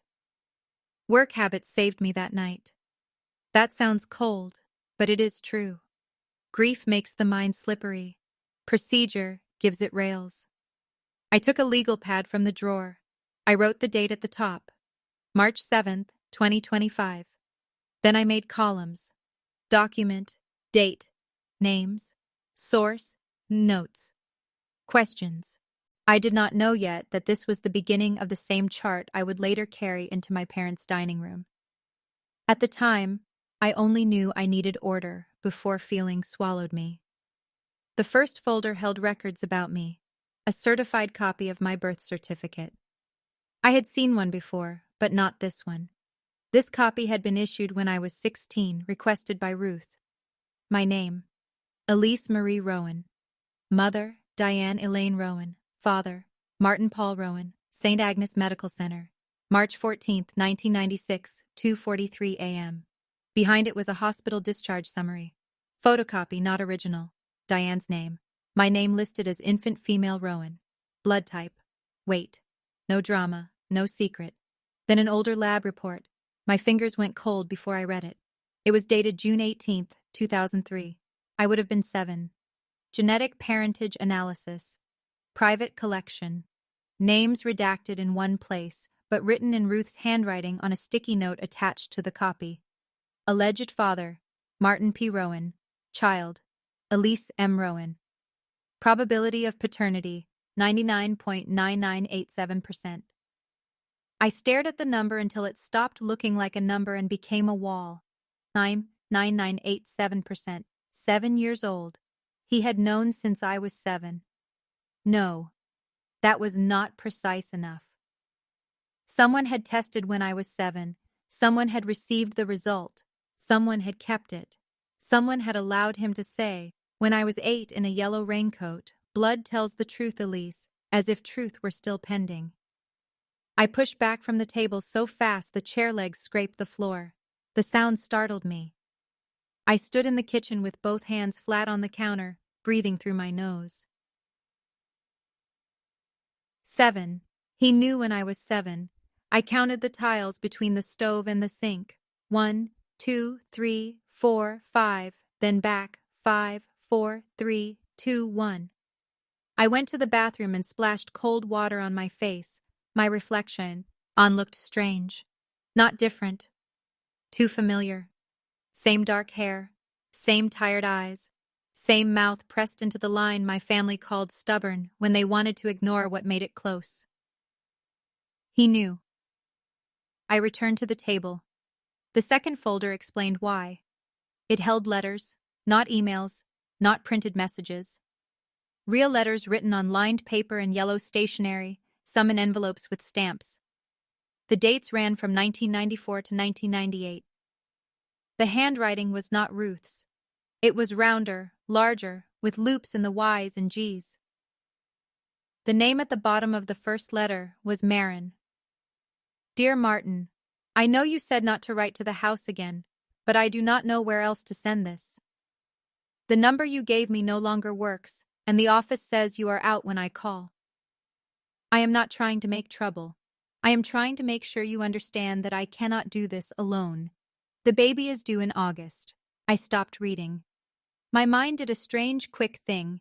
It tried to reject the page, not because it seemed false, but because it was too simple. The baby is due in August. Ordinary words. 5 words that changed the temperature of the room. I read the line again. The baby is due in August. The letter was dated March 3, 1994. 2 years before I was born. I turned to the next letter. Martin, he has your eyes. I know you do not want to hear that. I know you have made your choice. But I will not have you pretend this child appeared out of air. His name is Julian. I put no father on the certificate because you asked me to wait. I have waited 6 months. I need help with formula and rent. I am not threatening you. I am begging you to do what decent men do without being begged. Marin. I sat very still. Julian. His name was Julian. Not a scandal, not a shadow, a child. The third letter was colder. Martin, Diane came to my apartment today, so my mother knew. The words blurred for a moment. I blinked hard and forced them back into lines. She told me I was confusing loneliness for love. She told me if I cared about my son, I would not drag him through shame. She brought an envelope with $2,000 cash and said there would be more if I signed what your lawyer sends. I did not take the money. Tell her not to come here again. Marin. My tea sat untouched beside the folder, pale and cooling. I read letters until midnight. Marin had lived in Toledo. She had worked at a medical billing office. She had met my father at a regional insurance conference in 1993 when Celia was 2 and my parents were already married. The affair lasted, from what I could piece together, nearly a year and a half. Long enough for promises. Long enough for my father to rent a post office box. Long enough for him to say he would leave, then not leave, then say nothing at all. Julian was born August 19, 1994. My half-brother. I did not know what to do with those words. Half-brother. They sounded both intimate and absurd, like Cal. Ling a stranger family because paper had drawn a line between you. There were copies of money orders. Not many. $300, $450, $250. Sent irregularly, always from places outside Larkspur, Columbus, Dayton. Once from a gas station, money service near Toledo, then nothing for long stretches. There was a photocopy of a letter from my mother to Marin, typed, unsigned, but with Diane's initials in the corner because my mother had always believed initials made things elegant. Marin, any further attempt to contact Martin at home or at his place of business will be considered harassment. You have been offered reasonable assistance. You declined. We will not allow an old mistake to damage our family. Do not mistake silence for weakness. Dr. Our family. An old mistake. Julian would have been a toddler then. A child with my father's eyes, according to his mother. A child my mother turned into a threat so she could keep her red door and clean windows and church smile. The third folder contained legal papers, a draft agreement from 1996, never fully executed, a proposed private support arrangement, a confidentiality clause, a release. Mr. Calder's notes in the margin, though his handwriting looked younger, firmer. Client Ruth R. brought copies. Not my client at that time. Concerned funds being hidden from marital assets? Concerned MPR pressuring MD? No action yet. MD Marin Dalloway. Her full name appeared on a later document. Marin Claire Dalloway. There was a photocopy of Julian's birth certificate. Mother listed. Father blank. And then another lab report. Dated November 12, 1996. Genetic parentage analysis. Alleged father, Martin P. Rowan. Child, Julian C. Dalloway. Probability of paternity, 99.9961%. I put both reports side by side. Elise M. Rowan, 99.9987%. Julian C. Dalloway, 99.9961%. Blood tells the truth, Elise. I laughed then. It came out ugly. One sound, almost a cough. Blood had told the truth twice. My father had only liked the result that could be hidden. The second envelope in the folder held photographs. Marin standing beside a blue sedan, pregnant, one hand on her belly, hair blowing across her face. My father behind her in sunglasses, not touching her, but too close to pretend distance. My father outside a motel in Sandusky, younger, darker-haired, smiling in a way I had never seen at home.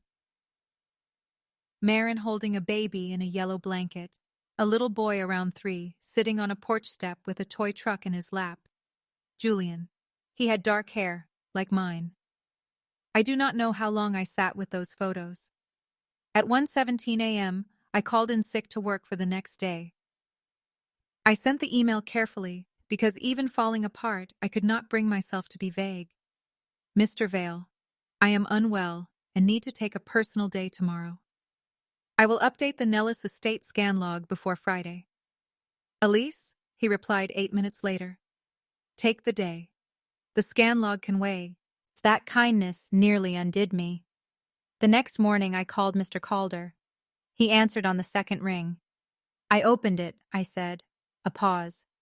I'm sorry, he said. For which part? All of it. That was a good answer. I sat on the floor beside my bed, back against the wall, folders spread around me in careful stacks. I had slept maybe 2 hours. My eyes burned. My head felt packed with cotton. Did Grandma know Julian? Yes. The word moved through me. How? Marin contacted Ruth in 1997. She was desperate. She wanted Martin to acknowledge the child. Ruth helped her find independent counsel. Did Dad know Grandma knew? Eventually. Is that why he hated when Toledo came up? I would not use the word hated lightly, Mr. Calder said. But yes. Did Grandma stay in contact with them? For some years. Then less. Marin moved. Life complicated things. Where is Julian now? I do not know current details. The last address in Ruth's materials is likely old. I picked up the photograph of the little boy with the truck. Did he know about us? I cannot say. Did Grandma ever meet him? Yes. That one hurt in a strange way. Not because Ruth had done wrong. Because there had been another child at the edge of our family story, and Ruth had been the only adult with enough decency to look at him. What do I do now? What do you want to do? I don't know. Then do nothing today. I can't do nothing. You can. Doing nothing is different from doing nothing forever. I closed my eyes. I want to ask my father. That is understandable. I want to ask my mother. Also understandable. I want to scream. Very understandable. I laughed a little. It hurt. He said, May I give you advice as your grandmother's attorney and as someone who has seen families turn truth into traps? Yes. Do not confront them until you know your purpose. If you want comfort, they may not give it. If you want confession, they may deny. If you want control of your own story, then build the record first. There it was again. Build the record. Ruth's voice through another person. How much more record do I need? I have the tests. You have old copies, strong copies, but old. You have letters. You have photographs. If Martin chooses denial, he may attack collection, chain, context, emotional meaning. People do not need to win arguments to exhaust you. They only need to muddy them. I knew that. I had seen it at work. A son who stole from his father's account did not say, Yes, I stole. He said, Dad wanted me comfortable. He said, My sister is poisoning everyone. He said, Bank statements are confusing. He said anything but the plain thing. My father would do the same.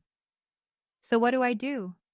Obtain certified documents where possible, preserve originals, make digital copies, record dates of receipt. And if you are considering any contact with Julian, proceed artfully. Julian?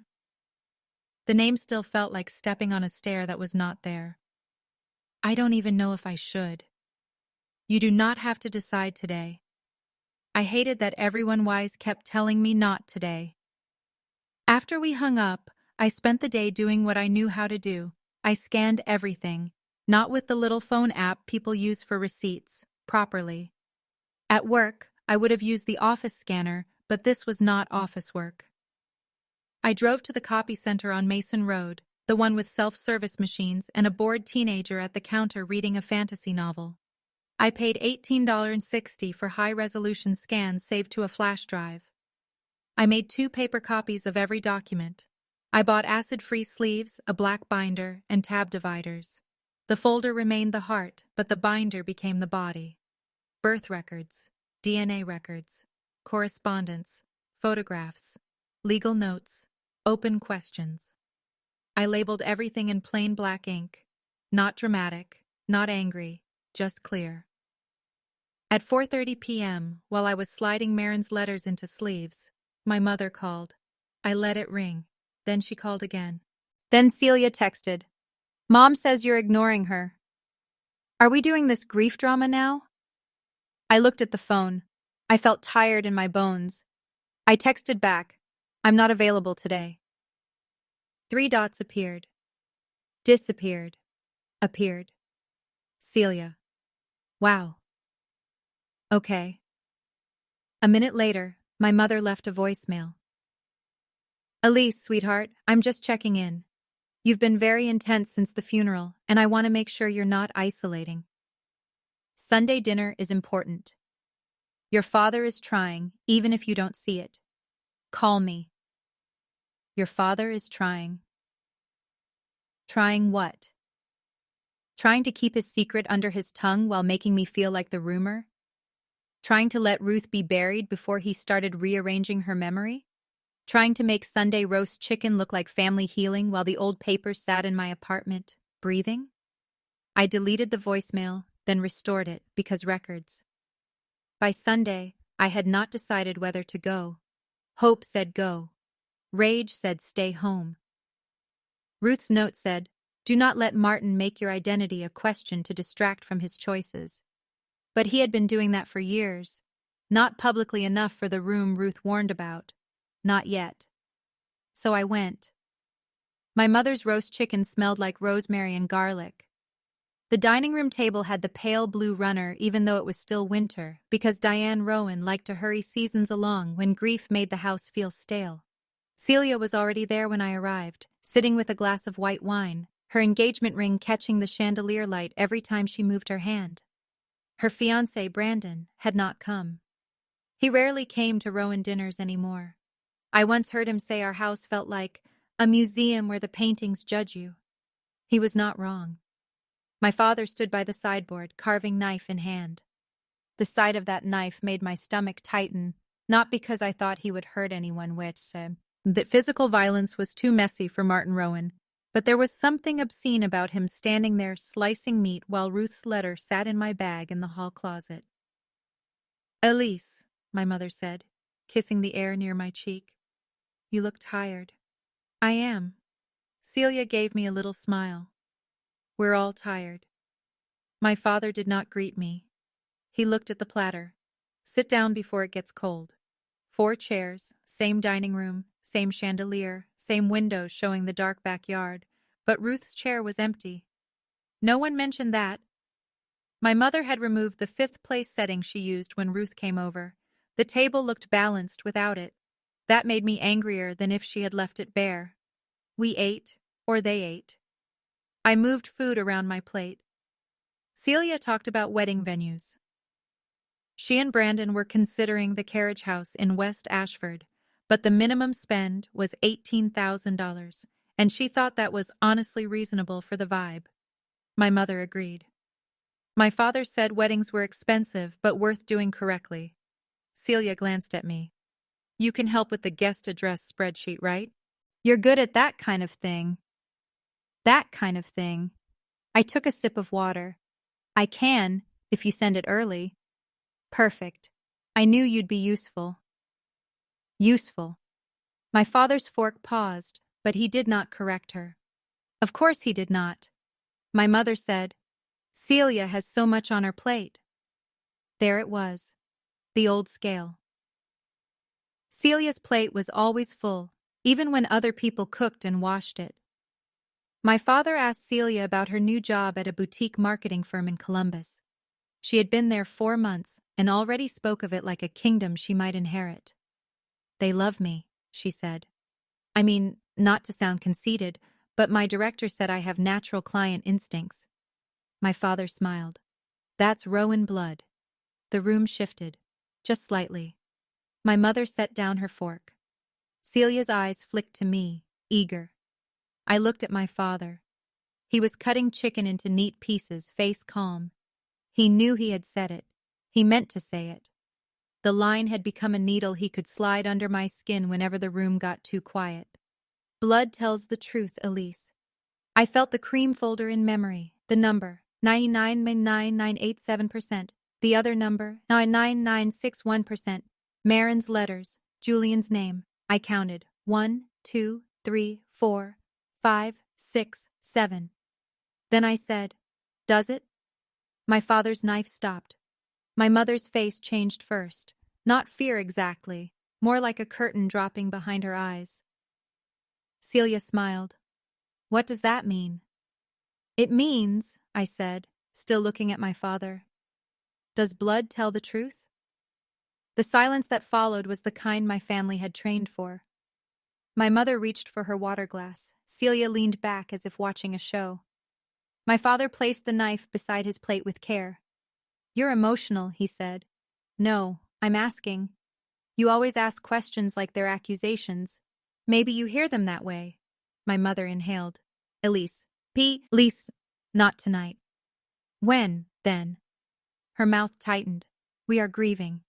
"Yes," I said. "We are." My father wiped his mouth with his napkin. "Your grandmother filled your head with nonsense." There it was. The first open strike. Ruth had been in the ground 9 days. I folded my hands in my lap because they wanted to shake. "What nonsense?" He looked at me for a long moment. In that look I saw calculation.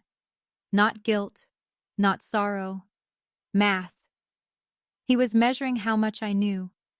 "That you are always a victim," he said. Celia sighed. "Dad."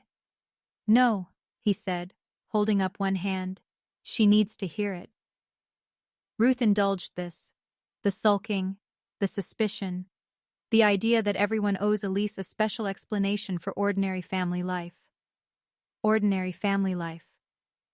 I thought of the yellow raincoat, the laundry room, the Labor Day picnic, the certificate stained with lemon sauce, the report dated when I was 7.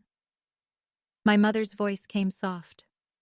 "Elise, your grandmother loved you, but she had her own issues with your father." I turned to her. "What issues?" "Elise." "What issues, Mom?" She looked down at her plate. My father answered for her. "Old women collect grievances when they run out of hobbies." The words hit harder than I expected. Not because they were clever, because Ruth was not there to lift one eyebrow and cut him down to size. So I did it for her. "She collected records," I said. My father's face changed, just for a second, but I saw it. My mother saw it too. Her hand tightened around the stem of her wineglass. Celia looked between us. "What records?" "No one is discussing this at dinner," my mother said. I almost laughed. Dinner, as if dinner had ever protected me. My father leaned back. "You've been digging through her things. She left them to me." "She left a lot of things in poor judgment." "Careful," I said.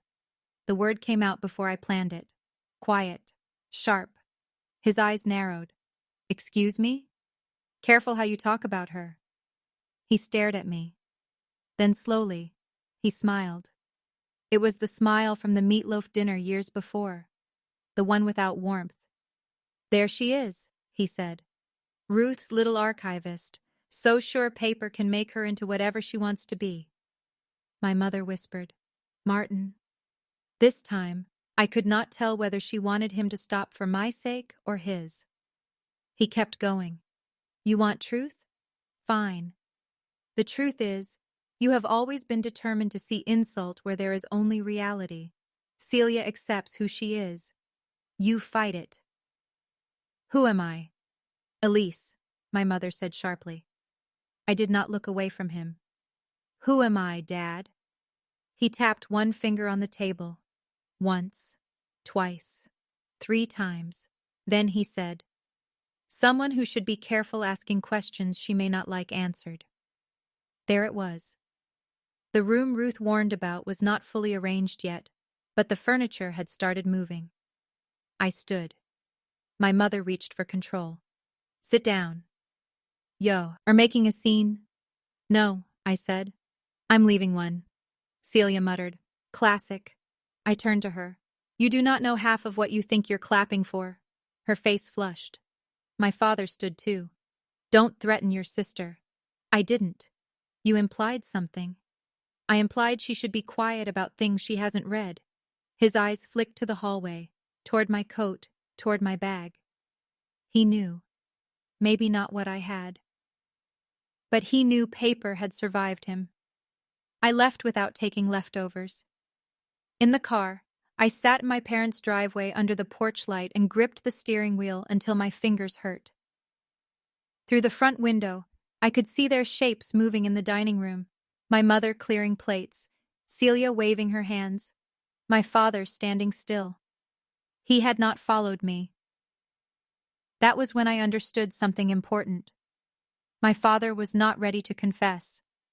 He was ready to attack. Over the next 6 weeks, the small punishments started. Not dramatic. My family did not begin with drama. They began with pressure disguised as concern. My mother stopped texting me directly and started sending messages in the family group chat where Celia could add little comments. Mom, Sunday dinner at 5. We hope everyone can make an effort. Celia, yes please. No more weird tension. Life is short. I did not answer. My father called once, left no voicemail, then told Uncle Graham I was having a hard time processing Ruth's estate. Uncle Graham called me 2 days later and said, "Your dad says you're upset about some paperwork. Don't let old lady's notes mess with your head." Old lady's notes. I asked him, "What paperwork did Dad mention?" He paused. "Well, nothing specific." "Then why are you calling?" He coughed. "Family checks on family." "No," I said. "Family gets sent to check when someone is nervous." He did not like that. At work, I buried myself in other people's records because mine had become too loud. There was comfort in clean problems, a missing deed, an unsigned affidavit, a nephew trying to sell a truck that still belonged to an estate. Problems with edges. Then Celia came to the office. It was a Thursday afternoon, raining hard enough that water ran in sheets down the front windows. I was at my desk entering probate inventory notes when the bell over the door rang. I looked up and saw my sister shaking rain off a beige trench coat she had no doubt bought because someone online said it was timeless. She had never visited me at work before. "Elise," she said brightly. Too brightly.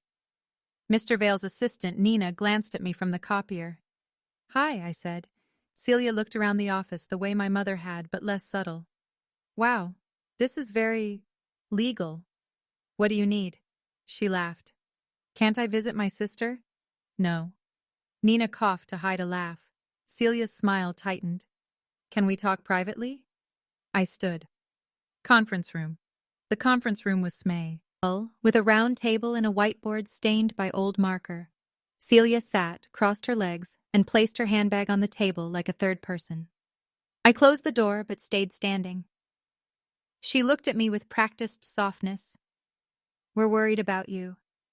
"No, you're not." "See, this is what I mean. You're so defensive. What do you want?" She sighed. "Grandma's death has obviously stirred things up. Mom thinks maybe you found something and misinterpreted it." My chest went still. "What would I have found?" Celia shrugged, but her eyes were sharp. "I don't know. Old letters. Notes. Grandma was kind of intense. Dad says she had a habit of making stories bigger than they were." I said nothing.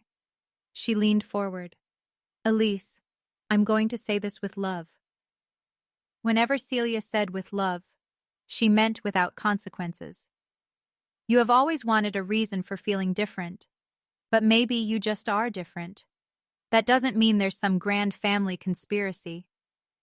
I almost admired the neatness of it. She did not know the secret, not fully, but she knew the family shape.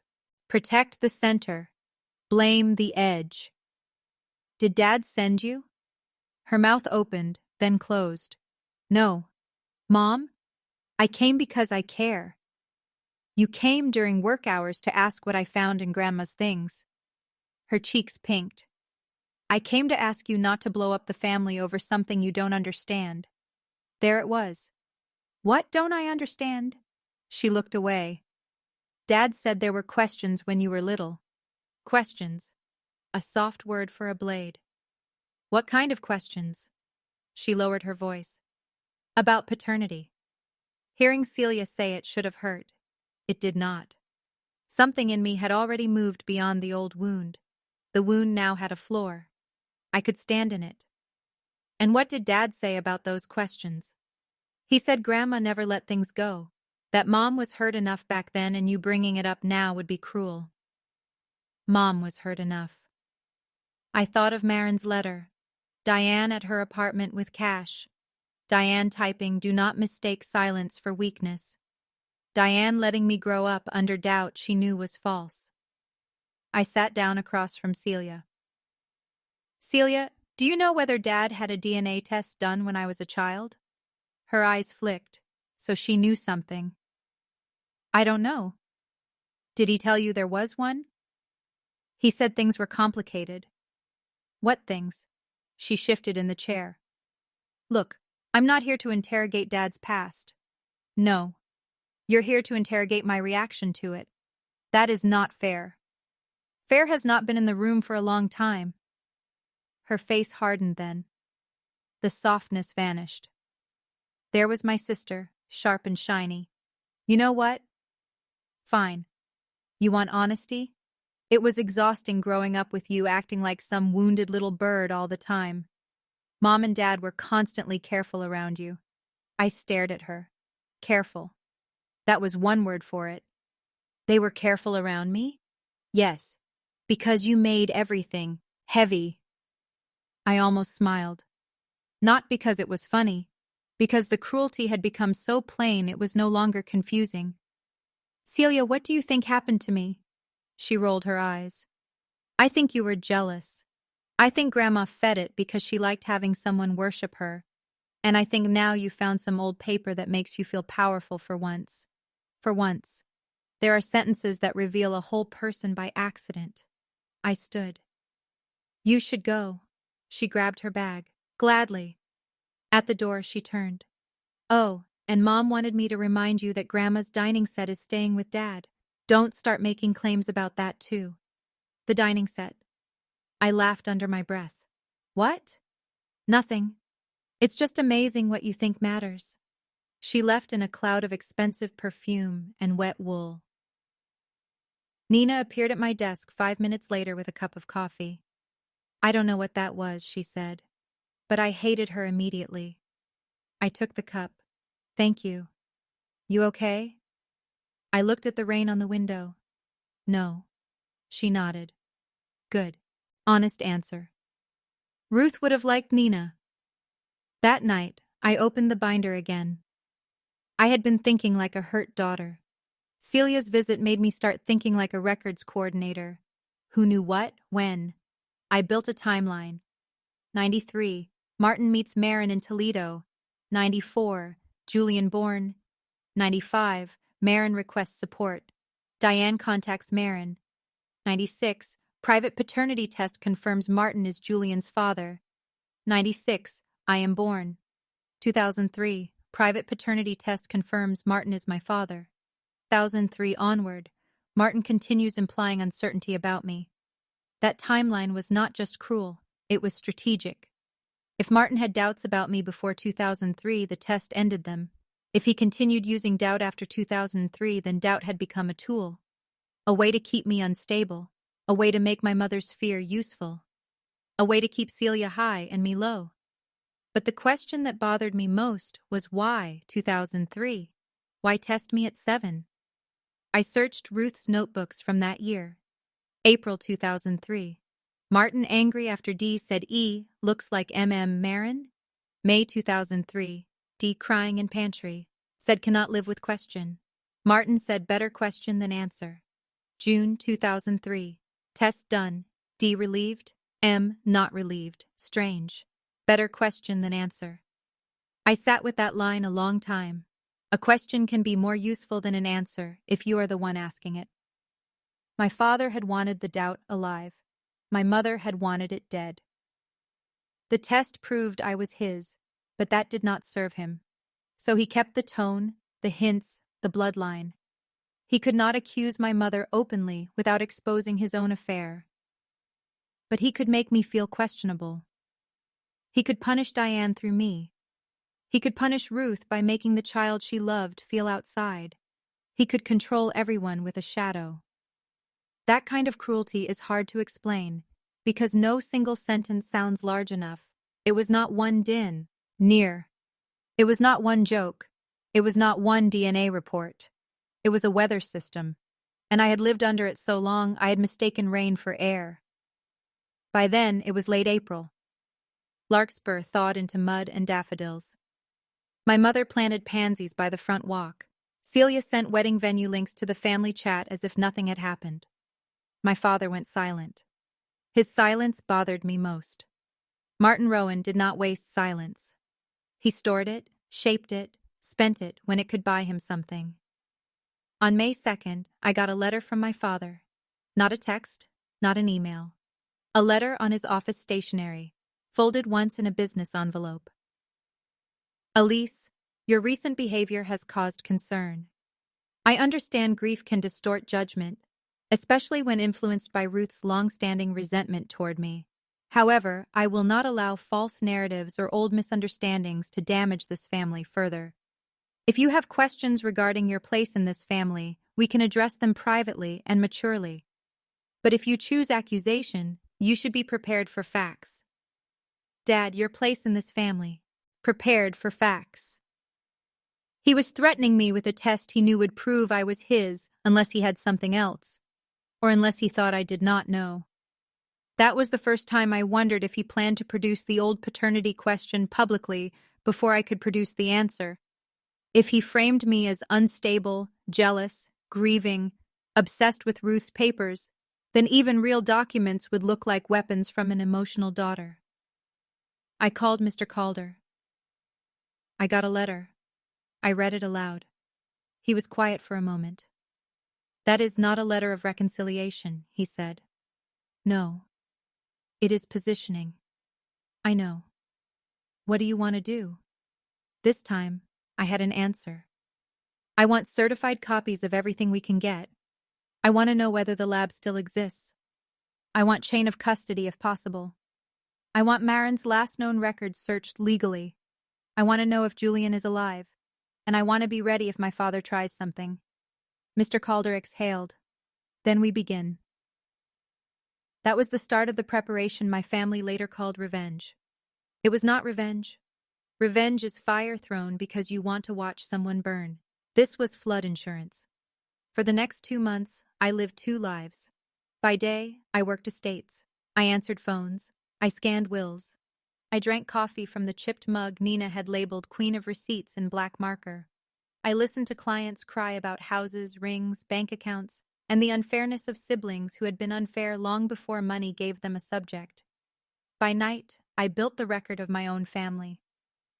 Mr. Calder contacted the successor company that had purchased the private lab listed on the old reports.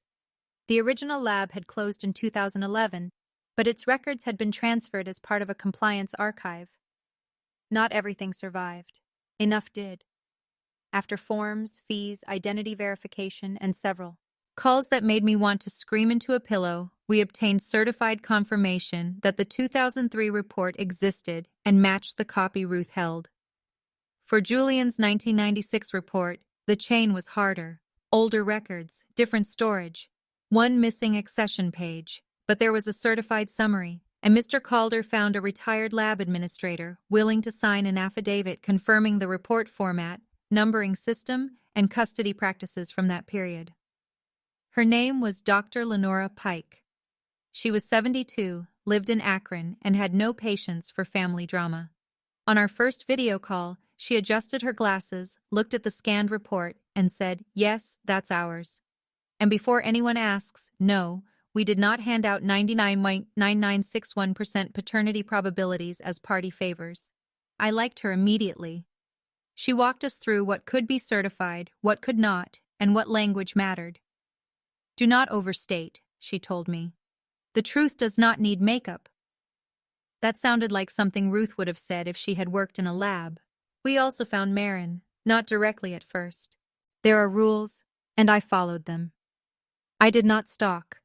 I did not call strangers at midnight. I did not dig through private accounts or do anything that would have made Ruth close the folder in my face. Mr. Calder used legal databases available to him for legitimate contact related to family records. We found that Maren Claire Dalloway had married a man named Peter Sloan in 2001, moved to Michigan, divorced in 2010, and died in 2018 at the age of 47. That news hit me harder than I expected. I had never known her. She had been an idea in letters, a woman at the edge of old photographs, a name my parents had treated like contamination. But when Mr. Calder told me she was dead, I felt a door close. Maren would never tell me what my father promised. She would never tell me what my mother's face looked like in that apartment. She would never tell me whether Julian had asked about his father, whether he hated us, whether he knew he had sisters in Larkspur living under a red door. Julian was harder to find. He had taken his stepfather's last name for some years. Julian Sloan.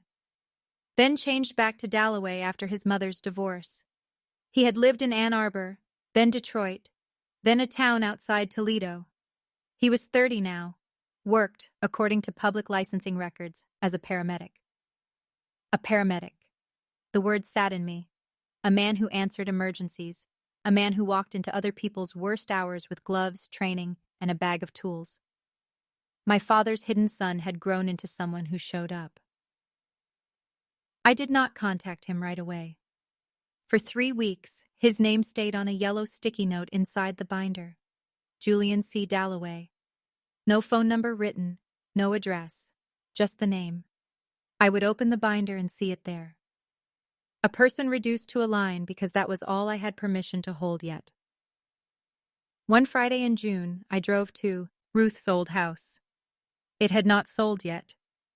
My father was waiting because the realtor wanted family approval on some repairs. The porch swing was gone. Celia had taken it and posted a picture online with the caption, "Keeping Grandma Close." The maple tree was full and green, hiding the gutter where red leaves used to gather. My father stood in the kitchen while the contractor explained a leak under the sink. I had not planned to say anything. Plans fail in old kitchens. The contractor left to get a part from his truck.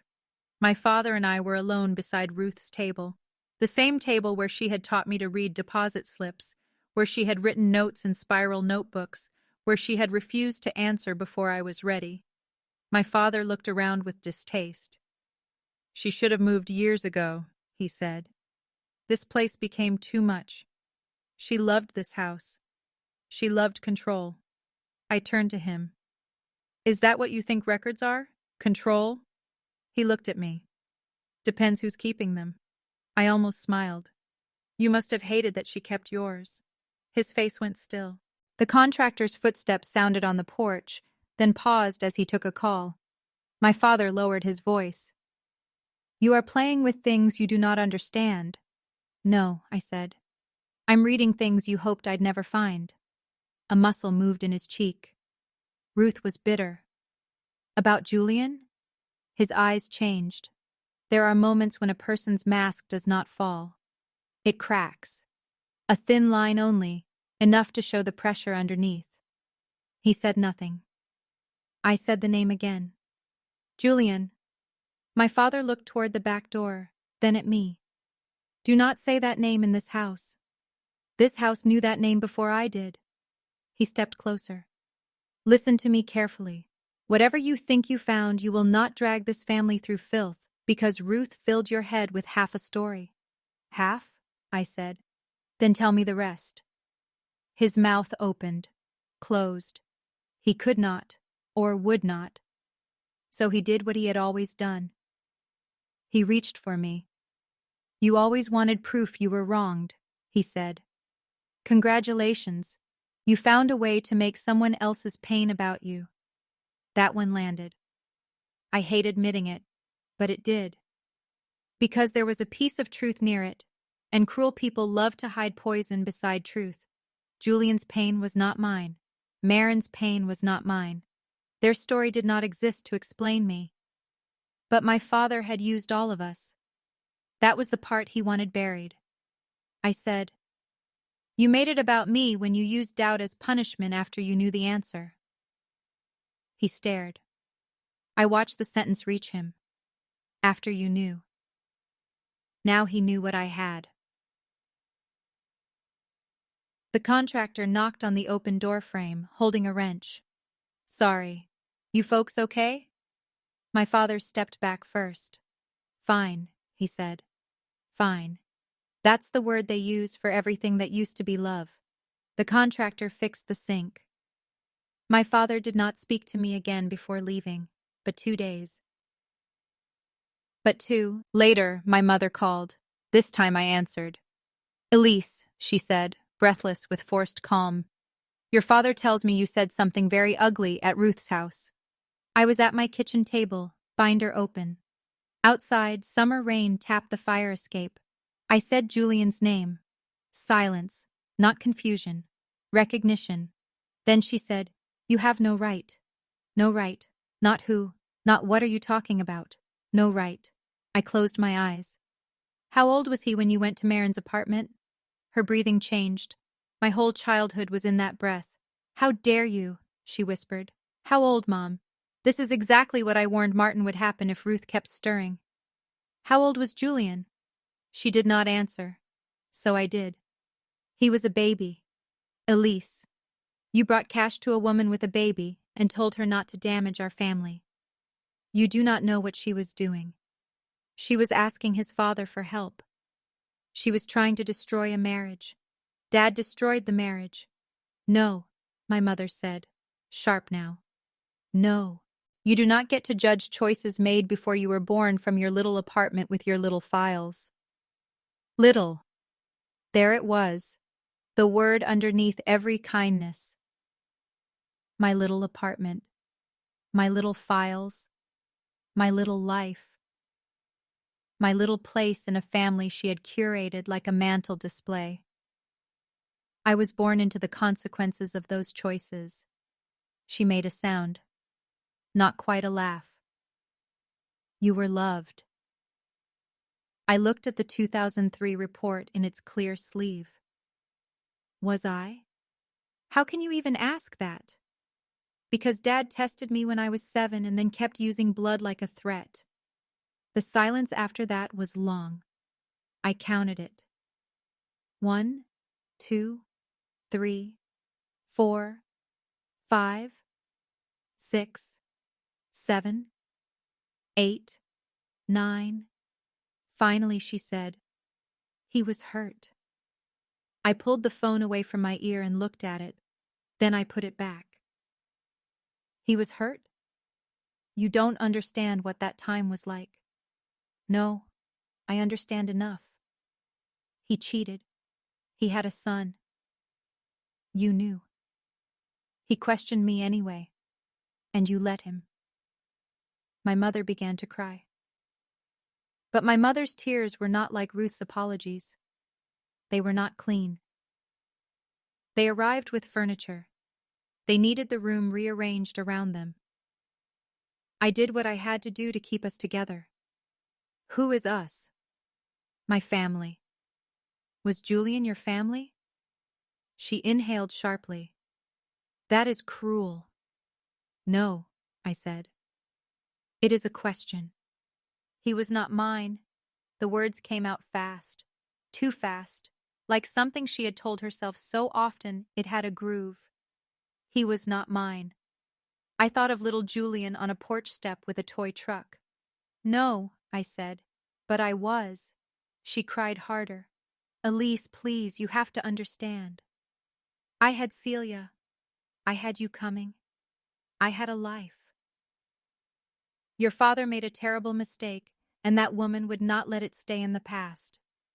She had a child. I know that. Do you?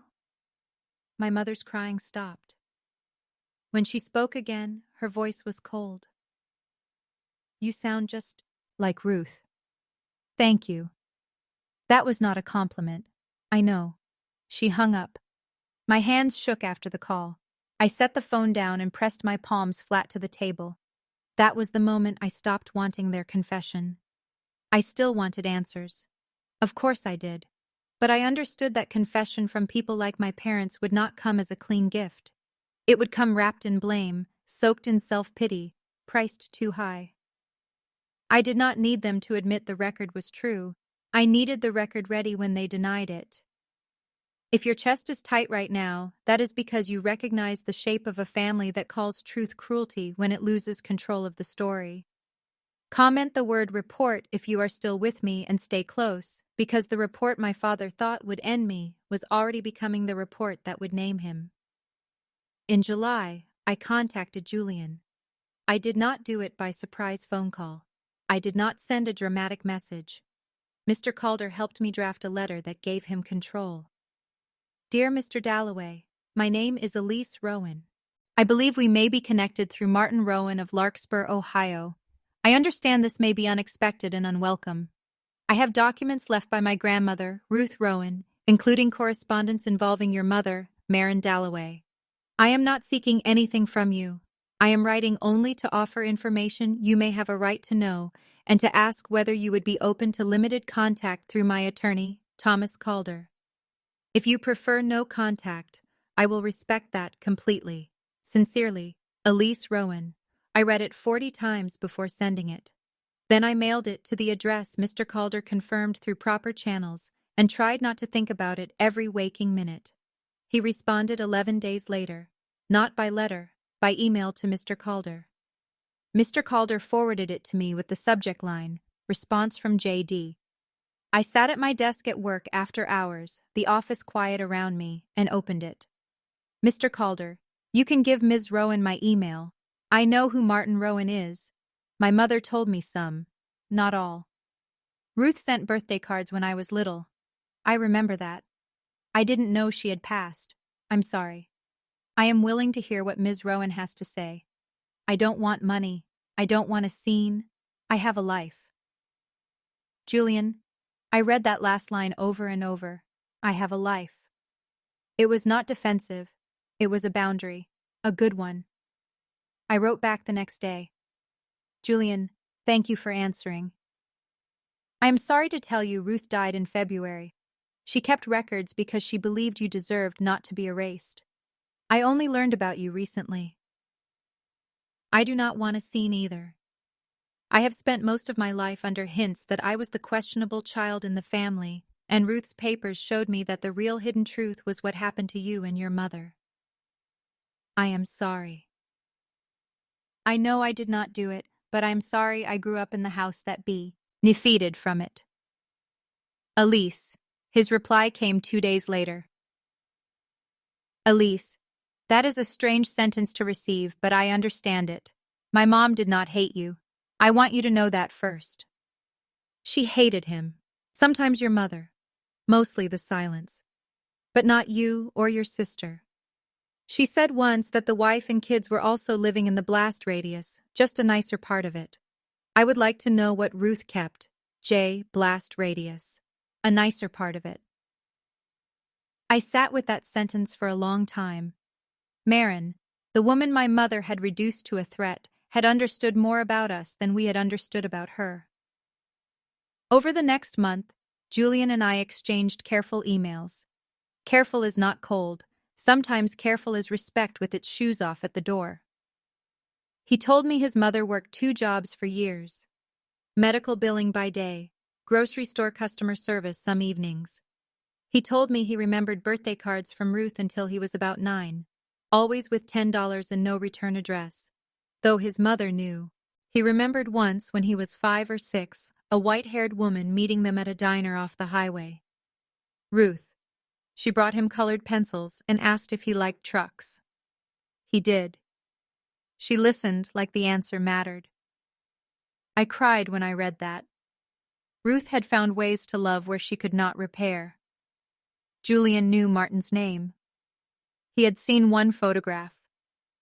His mother had told him not to expect anything from the man. She said he was the kind of person who would rather be respected by strangers than decent in private, Julian wrote. Marin had him exactly. He became a paramedic after his mother got sick. Cancer, ovarian. Diagnosed late because money and time and American stubbornness make a deadly combination.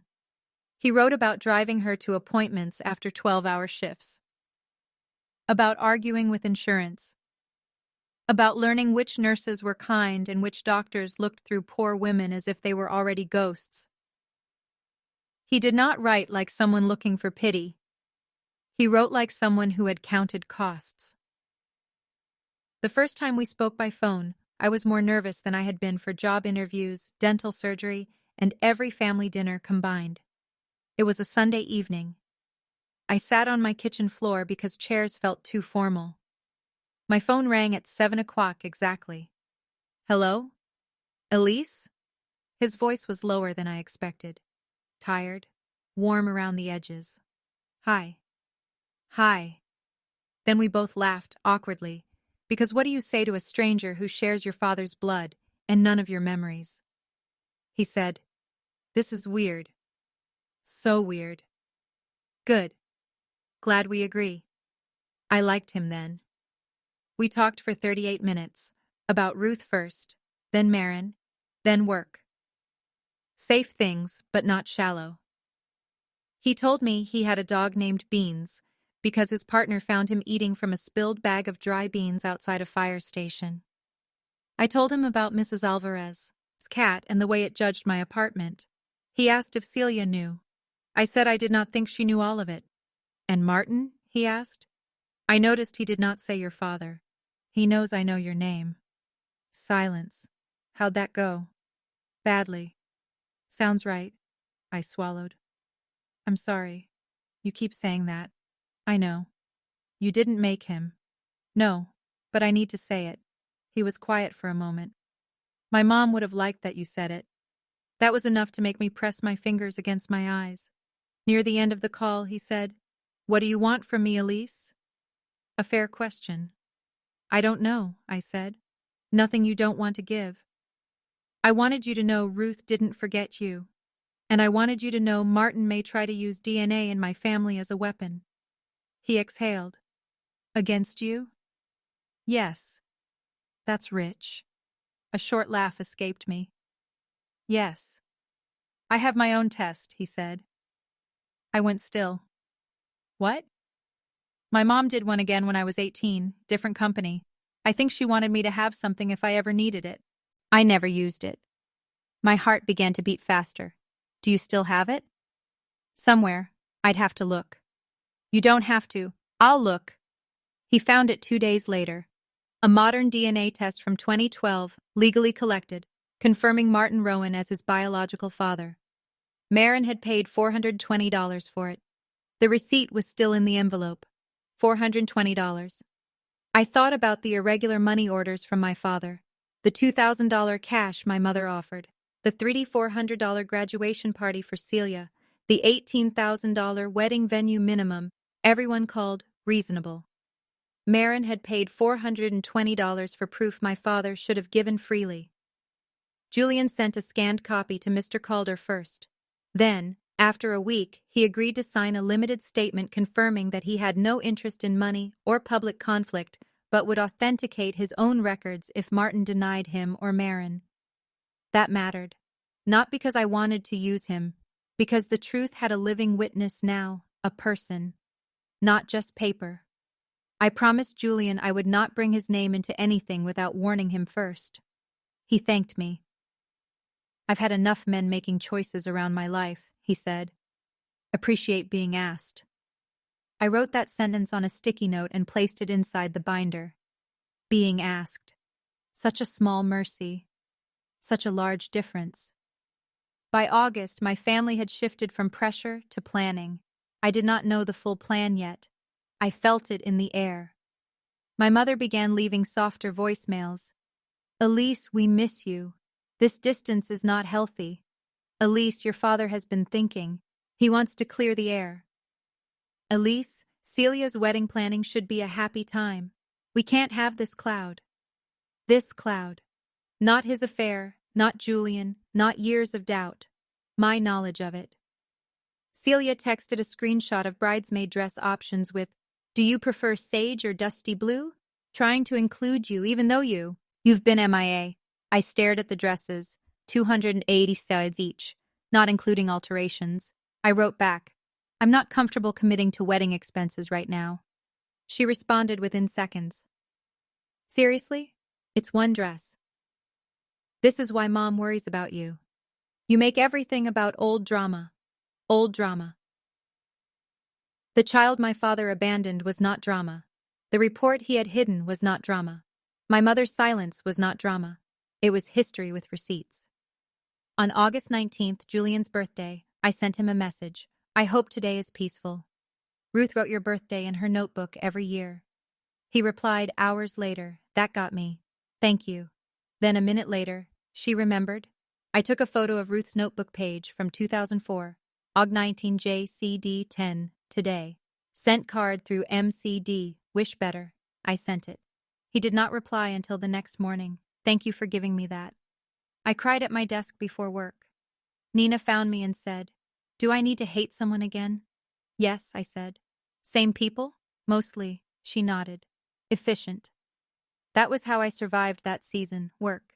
Nina, the binder. Careful emails with Julian, calls with Mr. Calder, long walks after dinner because my body needed somewhere to put what my mouth could not say. And then, in September, the invitation came. A real invitation. Cream cardstock. My mother's handwriting. Sunday supper, September 21st, 5:30 p.m. Family only. Time to heal. Time to heal. I stood in my apartment hallway holding the envelope and felt the strangest calm settle over me. Because my mother did not send paper unless she wanted the moment to look official. Inside, beneath the invitation, was a small note. Your father has arranged something he believes will help everyone move forward. Please come with an open heart. No signature. He has arranged something. I called Mr. Calder. He answered, and before he could say hello, I said, the room is being arranged. He was quiet for exactly 2 seconds. Then he said, tell me everything. I told him about the cream cardstock, my mother's phrase, and the exact words in the note. Your father has arranged something. Mr. Calder did not interrupt once. That was how I knew he was concerned. Lawyers interrupt when they are comfortable. They go silent when the shape of a problem starts matching something they have seen before. When I finished, he asked, did the note mention what he arranged? No. Did it ask you to bring anything? No. Did anyone else receive one? I don't know. Do you intend to go? I looked at the invitation on my table. My mother had used her good pen. Navy ink, small loops, a little too much pressure on the downstrokes. Yes, I said. Why? I respected him for asking. Because if I don't, he controls the room without me there. And if you do? Then I want the record close enough to breathe. Mr. Calder was quiet again. Elise, he said, your grandmother's instruction was not that you walk into harm alone. I know. Then you should not. I looked at the binder, the cream folder, the cedar box beside it. I had placed them all on the table that morning, not from drama, but because I needed to see the whole line of it. Ruth's box, Ruth's folder, my binder. 3 stages of the same truth. What are you suggesting? That I attend. I laughed once, softly. My parents did not invite my dead grandmother's attorney to Sunday supper. No, he said. I imagine they did not. They won't let you in. They may not need to. What does that mean? It means if your father has arranged something with a third party, there may be a professional involved who is not bound by the Rowan family's preference for closed rooms. I thought of Dr. Pike, of chain of custody, of signatures, of the difference between a family accusation and a record that could be checked. You think he's bringing a lab person? I think he may be bringing a result, possibly a new one, possibly an old one framed dishonestly, possibly something less formal that he believes will sound official to relatives. Why would he do that when the real test proves I'm his? Because he may not know you have that test certified now, or because he plans to ask for a new one in front of everyone, making refusal look like guilt. My stomach tightened. A demand, not a result. That matched him. Martin Rowan loved traps that looked like choices. Mr. Calder continued, "If he demands a new test publicly, you do not need to agree on the spot. But if I refuse, that becomes the story. Only if his room is the only room." I looked at Ruth's note. "Let the people who lied explain themselves." What if I say yes? Elise, I mean it. What if I say yes, but on proper terms? Certified lab, identified parties, chain of custody, not some dinner table circus. That would be reasonable. And if I already have documents? Then the question becomes when to reveal them. I touched the edge of the cream folder. The room has to show itself first. He did not answer right away. Then he said, "Ruth would agree. She would also tell you not to mistake endurance for obligation." I won't. I wanted that to be true. After we hung up, I called Julian. He was on shift, so I expected voicemail. He answered on the fourth ring, wind in the background and a truck engine rumbling somewhere near him. "You okay?" he asked. That was how he answered by then. Not hello. "You okay?" "No," I said. "But I'm steady." "Those are different." "Very." I told him about the invitation. He went quiet in a way that reminded me of myself. Then he said, "He's going to try to make you the problem." "Yes." "Do you need anything from me?" The question landed softly because he did not say it like a man offering rescue. He said it like a person handing over a tool. "I need permission to use your signed statement if he denies the truth about you." He exhaled. "You have it." "Are you sure?" "No." "But you have it." That was honest enough to hurt. "I don't want to drag you into their house." "Elise, I've been in that house my whole life, just from outside." I closed my eyes. "I'm sorry." "I know, and stop apologizing for him." "I'm trying." "I know that too."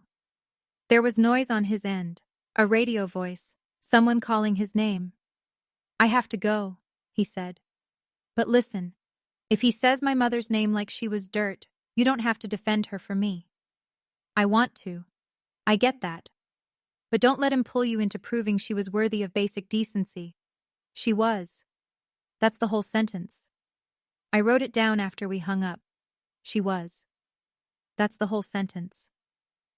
By then, my apartment had become less like a home and more like a command center for a war I kept refusing to call war. Papers on the table. Copies in envelopes. A flash drive taped inside a book Ruth had given me because she once told me thieves never opened poetry. The original cream folder, locked in a small fireproof safe I bought for $74.99 at an office supply store. My binder sat in my work bag, heavy enough to pull on my shoulder. On Friday, 2 days before the dinner, my mother called again. I answered because avoidance had started to feel like letting them warm up without me. "Elise," she said, "I'm glad you picked up." Her voice was sweet. Too sweet. Like frosting over a cracked cake. "What do you need?" "Can I call my daughter?" "You can, but usually you need something." A pause. I deserved that, I suppose. She did not. She had not earned the right to sound wounded by accuracy. "What is Sunday?" "A family dinner?" "What did Dad arrange?" Another pause. "Your father wants peace." "No, he wants leverage." "What did he arrange?" "Elise, this tone is exactly why we need Sunday." I stood by the window and watched a school bus pass under the sycamore tree. Orange lights blinking. Children inside, small heads turned toward their own homes. "Mom," she sighed. "He wants to put some questions to rest." "What questions?" "Old ones." "There are no questions. There are records." Her voice dropped. "Records can be misunderstood. Not these. You have always been so sure that being technically right makes you safe." That was the closest she had come to honesty in weeks. "No," I said. "I learned being technically right means I should make copies." She was silent. Then very softly she said, "Please do not ruin Celia's life over this." I almost sat down. Celia's life. Not Julian's. Not mine. Not Marin's memory. Not Ruth's truth. Celia's life. What does Celia's life have to do with Dad's secrets? She is getting married. In 9 months. She has a future. So do I. Elise. So does Julian. Her breathing hitched. Do not bring that name into my house. There it was, a gain, my house, my family, my daughter with a future. My old mistake, if she had spoken honestly. I said, then don't invite a lie to dinner. She hung up. On Saturday morning, I met Mr. Calder at his office. Dr. Pike joined us by video call, wearing a dark green cardigan and the expression of a woman who had agreed to help Truth, but had no patience for theatrics. Mr. Calder had prepared a slim packet, not the whole binder. He called it the dinner packet, which made me laugh for the first time all week. It contained only what mattered for immediate response. My certified 2003 paternity confirmation. Julian's 2012 legally collected paternity confirmation, with his signed permission for limited disclosure if Martin denied paternity or misrepresented the family relationship. A copy of Ruth's note, only the part about Martin using doubt as control. A timeline. Dr. Pike's affidavit about the older lab records and what the probabilities meant. Mr. Calder placed everything in a new cream folder, almost identical to Ruth's, but with my neat label on the tab. Rowan family record, limited disclosure. Do not over-explain, Dr. Pike said from the laptop screen. I know. No, you probably don't. People with evidence often bury themselves in it because they want the other side to finally understand. They won't. Use the fewest clean facts. Mr. Calder nodded. Let them make the broad claims. We answer with narrow proof. I wrote that down. Let them make the broad claims. We answer with narrow proof. Dr. Pike looked over her glasses. And if someone at that table says a 99.99% probability is uncertain, you may tell them I said they are welcome to take a statistics course before speaking again. I did laugh then. Mr. Calder smiled faintly. Perhaps in softer language. No, Dr. Pike said. That was the soft version. We decided that Mr. Calder would not arrive with me. He would be nearby, at the coffee shop on North Mercer, that stayed open until 8 on Sundays for students and night nurses. If needed, I would text one word. Folder. He would come.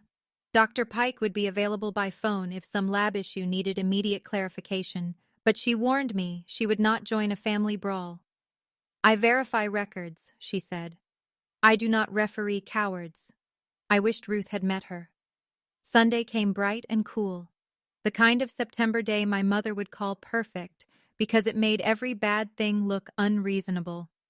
Sun on trimmed lawns, red leaves just starting on the maples, air smelling faintly of dry grass and chimney smoke. A day built for family photos and lies told under good light. I woke at 6:10 a.m. and did not go back to sleep. For a while I lay there counting the cracks in the ceiling paint. One above the window, 2 near the light fixture, a thin one branching like a vein over the closet door. My body felt calm in the false way bodies can before impact. I made coffee, ate toast with butter. I ironed a navy dress Ruth had once said made me look like a woman who knows where the documents are. I wore low black shoes, small silver earrings, and no perfume. My mother would notice the lack of perfume. She noticed anything that could be turned into a comment. At 3:00 p.m., I checked the folder. At 3:12, I checked it again. At 3:40, I called Julian. He answered on speaker. I could hear Beans barking in the background. Today? He asked. Today. You steady? I think so. Good. Not fine. Steady. I smiled a little. Not fine. Fine is for people avoiding follow-up questions. You sound like Ruth. From what you've told me, I'll take that. I looked at the cream folder on my bed. Julian, if this goes badly, it already went badly. This is just the part where other people find out. That sentence entered me like a brace.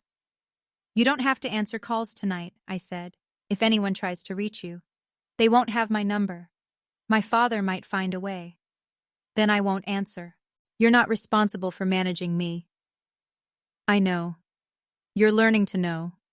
That was fair. Before hanging up, he said, Elise? Yes? My mother used to say the truth does not become mean because someone waited too long to hear it.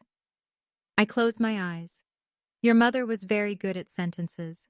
She had practiced saying hard things to herself. At 4:15, Mr. Calder texted, I will be at North Mercer by 5:10. No pressure to use me. You decide. I wrote back, thank you. At 4:40, I placed Ruth's original note in my purse. Not the whole folder, just the note. The original truth stayed safe. But I wanted her words with me. At 5:07, I drove to my parents' house. I took the long way, past Alder Street. Ruth's blue house had a sold sign in the yard now. The porch swing was gone, the maple still standing. I slowed, but did not stop. Some places are not empty because people left. They are empty because they kept what mattered and sent it with you. At 5:26, I parked in front of my parents' red door. There were more cars than family only required. Uncle Graham's truck, Aunt Linda's silver sedan, Celia's white SUV, Brandon's black Subaru, my cousin Paige's minivan, and one car I did not recognize, a dark gray sedan with rental plates and a small placard on the dash from a company called Kinmark Genetic Services. My hands went cold. He had brought a company, not a lawyer, not a counselor, a company. I sat in the car for 12 seconds. 1, 2, 3, 4, 5, 6, 7, 8, 9, 10, 11, 12. Then I texted Mr. Calder one word. Folder. His reply came almost at once. On my way. I did not wait for him to arrive before going in. That matters. People later said I came prepared to ambush my father. That was not true. I came prepared not to be ambushed alone. There is a difference. The front door opened before I knocked. My mother stood there in a cream blouse and pearls, hair smoothed into a low twist, lipstick soft pink. She looked like a woman hosting a baptism, not a trial. Elise, she said. Her eyes went to my purse, then to the folder tucked under my arm. You brought work? I brought what I need. Her smile held. Barely. Come in. The house smelled like roast beef, onion, red wine, and lemon polish. My mother had cleaned hard. Too hard. The hallway mirror shone. The entry table held a vase of white roses. No family photos were out except one, Celia and Brandon's engagement picture in a silver frame. I looked at it, then at my mother. She said nothing. From the dining room came voices, not warm, low and arranged. I walked in. The table had been extended with both leaves, something my mother only did for holidays. 12 place settings, white plates with gold rims, cloth napkins folded into stiff triangles. Candles already lit, even though daylight still pressed through the windows. My father sat at the head of the table wearing a dark suit jacket over an open-collar shirt. He did not stand when I entered. Celia sat to his right. Brandon beside her, looking uncomfortable. Uncle Graham and Aunt Linda sat near the sideboard. Cousin Paige was there with her husband Mark. 2 empty chairs waited near the far end, and beside my father, a woman in a charcoal blazer sat with a leather portfolio in front of her. She was maybe 45. Neat bob haircut, thin gold necklace, professional smile that did not reach her eyes. My father looked at my folder, then at me. You came. You invited me. My mother moved behind me. I heard the soft click of the dining room doors closing. That sound went through me. The room had been arranged. My father gestured toward the empty chair near the foot of the table. The pantry chair, in spirit if not in wood. Sit. I stayed standing. Who is this? The woman in the blazer began to rise. I'm Karen Bell, Client Relations Director with Kinmark Genetic Services. Client Relations. Not genetic counselor, not lab director. Client Relations. I nodded once. Why is she here? My father folded his hands. Because this family has been living under insinuations and emotional manipulation since my mother died. Celia looked down at her plate, performing sadness. Brandon looked at her, then at me, confused. My mother said softly, "We all want clarity." I almost turned and walked out then, not from fear, from disgust. Clarity had been sitting in their house since 2003, and they had used it as a coaster for 22 years. My father continued, voice calm, practiced. Elise, you have made private matters difficult. You have suggested things about me, about your mother, about this family, based on Ruth's papers. You have said names that should not have been dragged into this home. Julian, I thought. A person, not a stain. So, he said, we are going to settle one matter tonight. Uncle Graham shifted in his chair. Aunt Linda looked at me with pity already loaded. My father touched the portfolio beside Karen Bell. I have arranged for a family DNA test. There it was. Not a report yet. A demand. Celia looked up, eyes shining. My mother stared at the table. My father watched me like he had placed a glass over an insect. A proper test, he said. No more old papers, no more stories. If you are so certain of your place, you should have no objection. The cruelty was almost elegant. If I said no, I looked guilty. If I said yes, he controlled the process, the room, the emotional frame. He became the reasonable father. I became the unstable daughter forced to prove she belonged in front of relatives who had already been warmed up. I counted 7 seconds. 1, 2, 3, 4, 5, 6, 7. Then I said, "What relationship is the test meant to establish?" Karen Bell blinked. My father frowned. What? What relationship, I repeated, is this test meant to establish? Karen cleared her throat. The requested test, as I understand it, would compare a sample from Mr. Martin Rowan and Ms. Elise Rowan to determine probability of biological paternity. Thank you, I said. And is this a legal chain of custody test? Karen hesitated. It can be upgraded to legal chain of custody if samples are collected under appropriate witness and identity conditions. So not tonight. My father's eyes narrowed. Do not play games. I'm asking the professional you brought. Karen's smile tightened.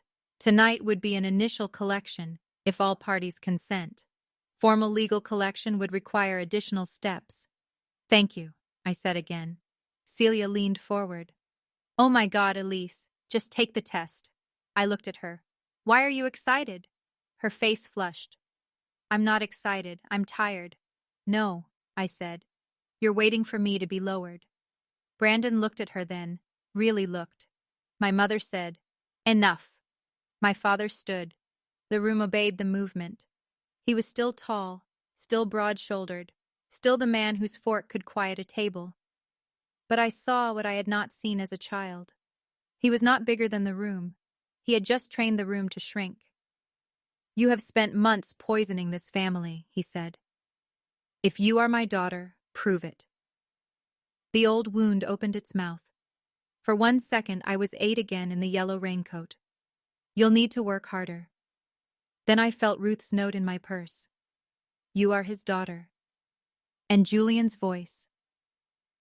This is just the part where other people find out. I placed my cream folder on the table.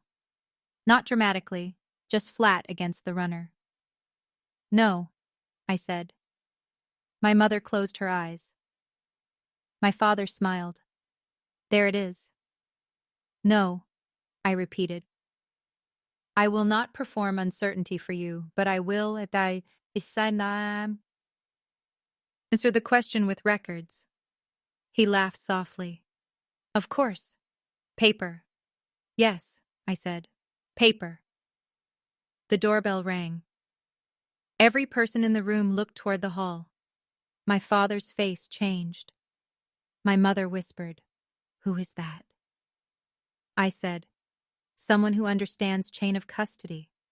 I walked to the front door before anyone could stop me. Mr. Calder stood on the porch in a gray overcoat, holding his own leather folio. He looked calm, almost gentle, which somehow made him more alarming. "Good evening, Elise," he said. "Good evening." Behind me, my father's voice cut through the hallway. "Absolutely not." Mr. Calder looked past me. "Martin." My father had followed, with my mother behind him and Celia hovering near the dining room like she did not want to miss her favorite scene. "This is a family dinner," my father said. Mr. Calder nodded. I gathered. "You are not welcome here." "That is your right. But Elise asked me to be present as her witness and counsel regarding documents you appear to be challenging in front of third parties." "I'm not challenging documents. I'm asking my daughter to take a test. Publicly," Mr. Calder said, "with relatives present and a representative from a genetic services company. That makes this more than dinner." Karen Bell appeared behind my father, looking less comfortable by the second. "I should clarify," she said. "Kinmark does not participate in coercive testing environments." My father turned. "No one is being coerced." I almost laughed. The whole room was coercion with candles. Mr. Calder looked at Karen. "Ms. Bell, Thomas Calder, attorney. May I ask whether you were informed that there are already certified parentage records concerning Mr. Rowan and Ms. Rowan?"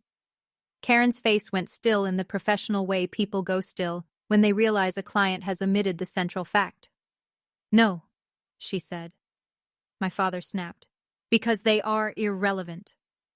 "They are the exact subject of your proposed test," Mr. Calder said.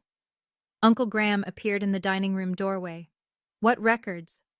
My mother said, "Graham, please go sit down." "No," he said, looking between us. "Martin, what the hell is going on?" My father pointed toward the door. "Tom, leave." Mr. Calder did not move. "Elise?" he said. "My choice. Not his. Not my father's. Mine." I looked at the dining room. 12 place settings. White roses. Celia's bright eyes. My mother's pearls. My father's hand still pointing toward the door. The room had been arranged. So I stepped back and let Mr. Calder in. "If you have been waiting for the table to turn, this is where it starts. But watch closely. It does not turn because I shouted. It turns because the right paper entered the wrong room. Comment the word cedar if you remember the box Ruth gave me.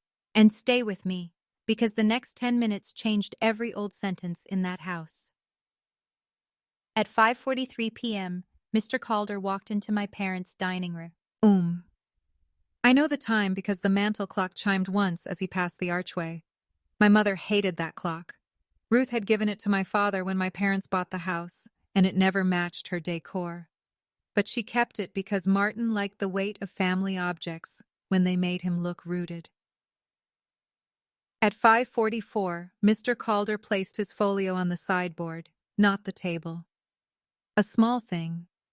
It meant he was not there to eat, not there to belong, not there to perform family. He was there to witness. At 5:45, Karen Bell closed her portfolio.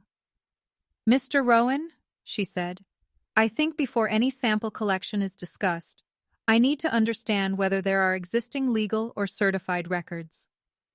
My father's face darkened. "You were hired to provide a test." "I was contacted to discuss testing options," she said carefully. "Not to facilitate a family confrontation." Celia muttered, "This is insane." Brandon said quietly, "Celia." She snapped, "What?" He did not answer, but he moved his chair an inch away from hers. I noticed. I noticed everything.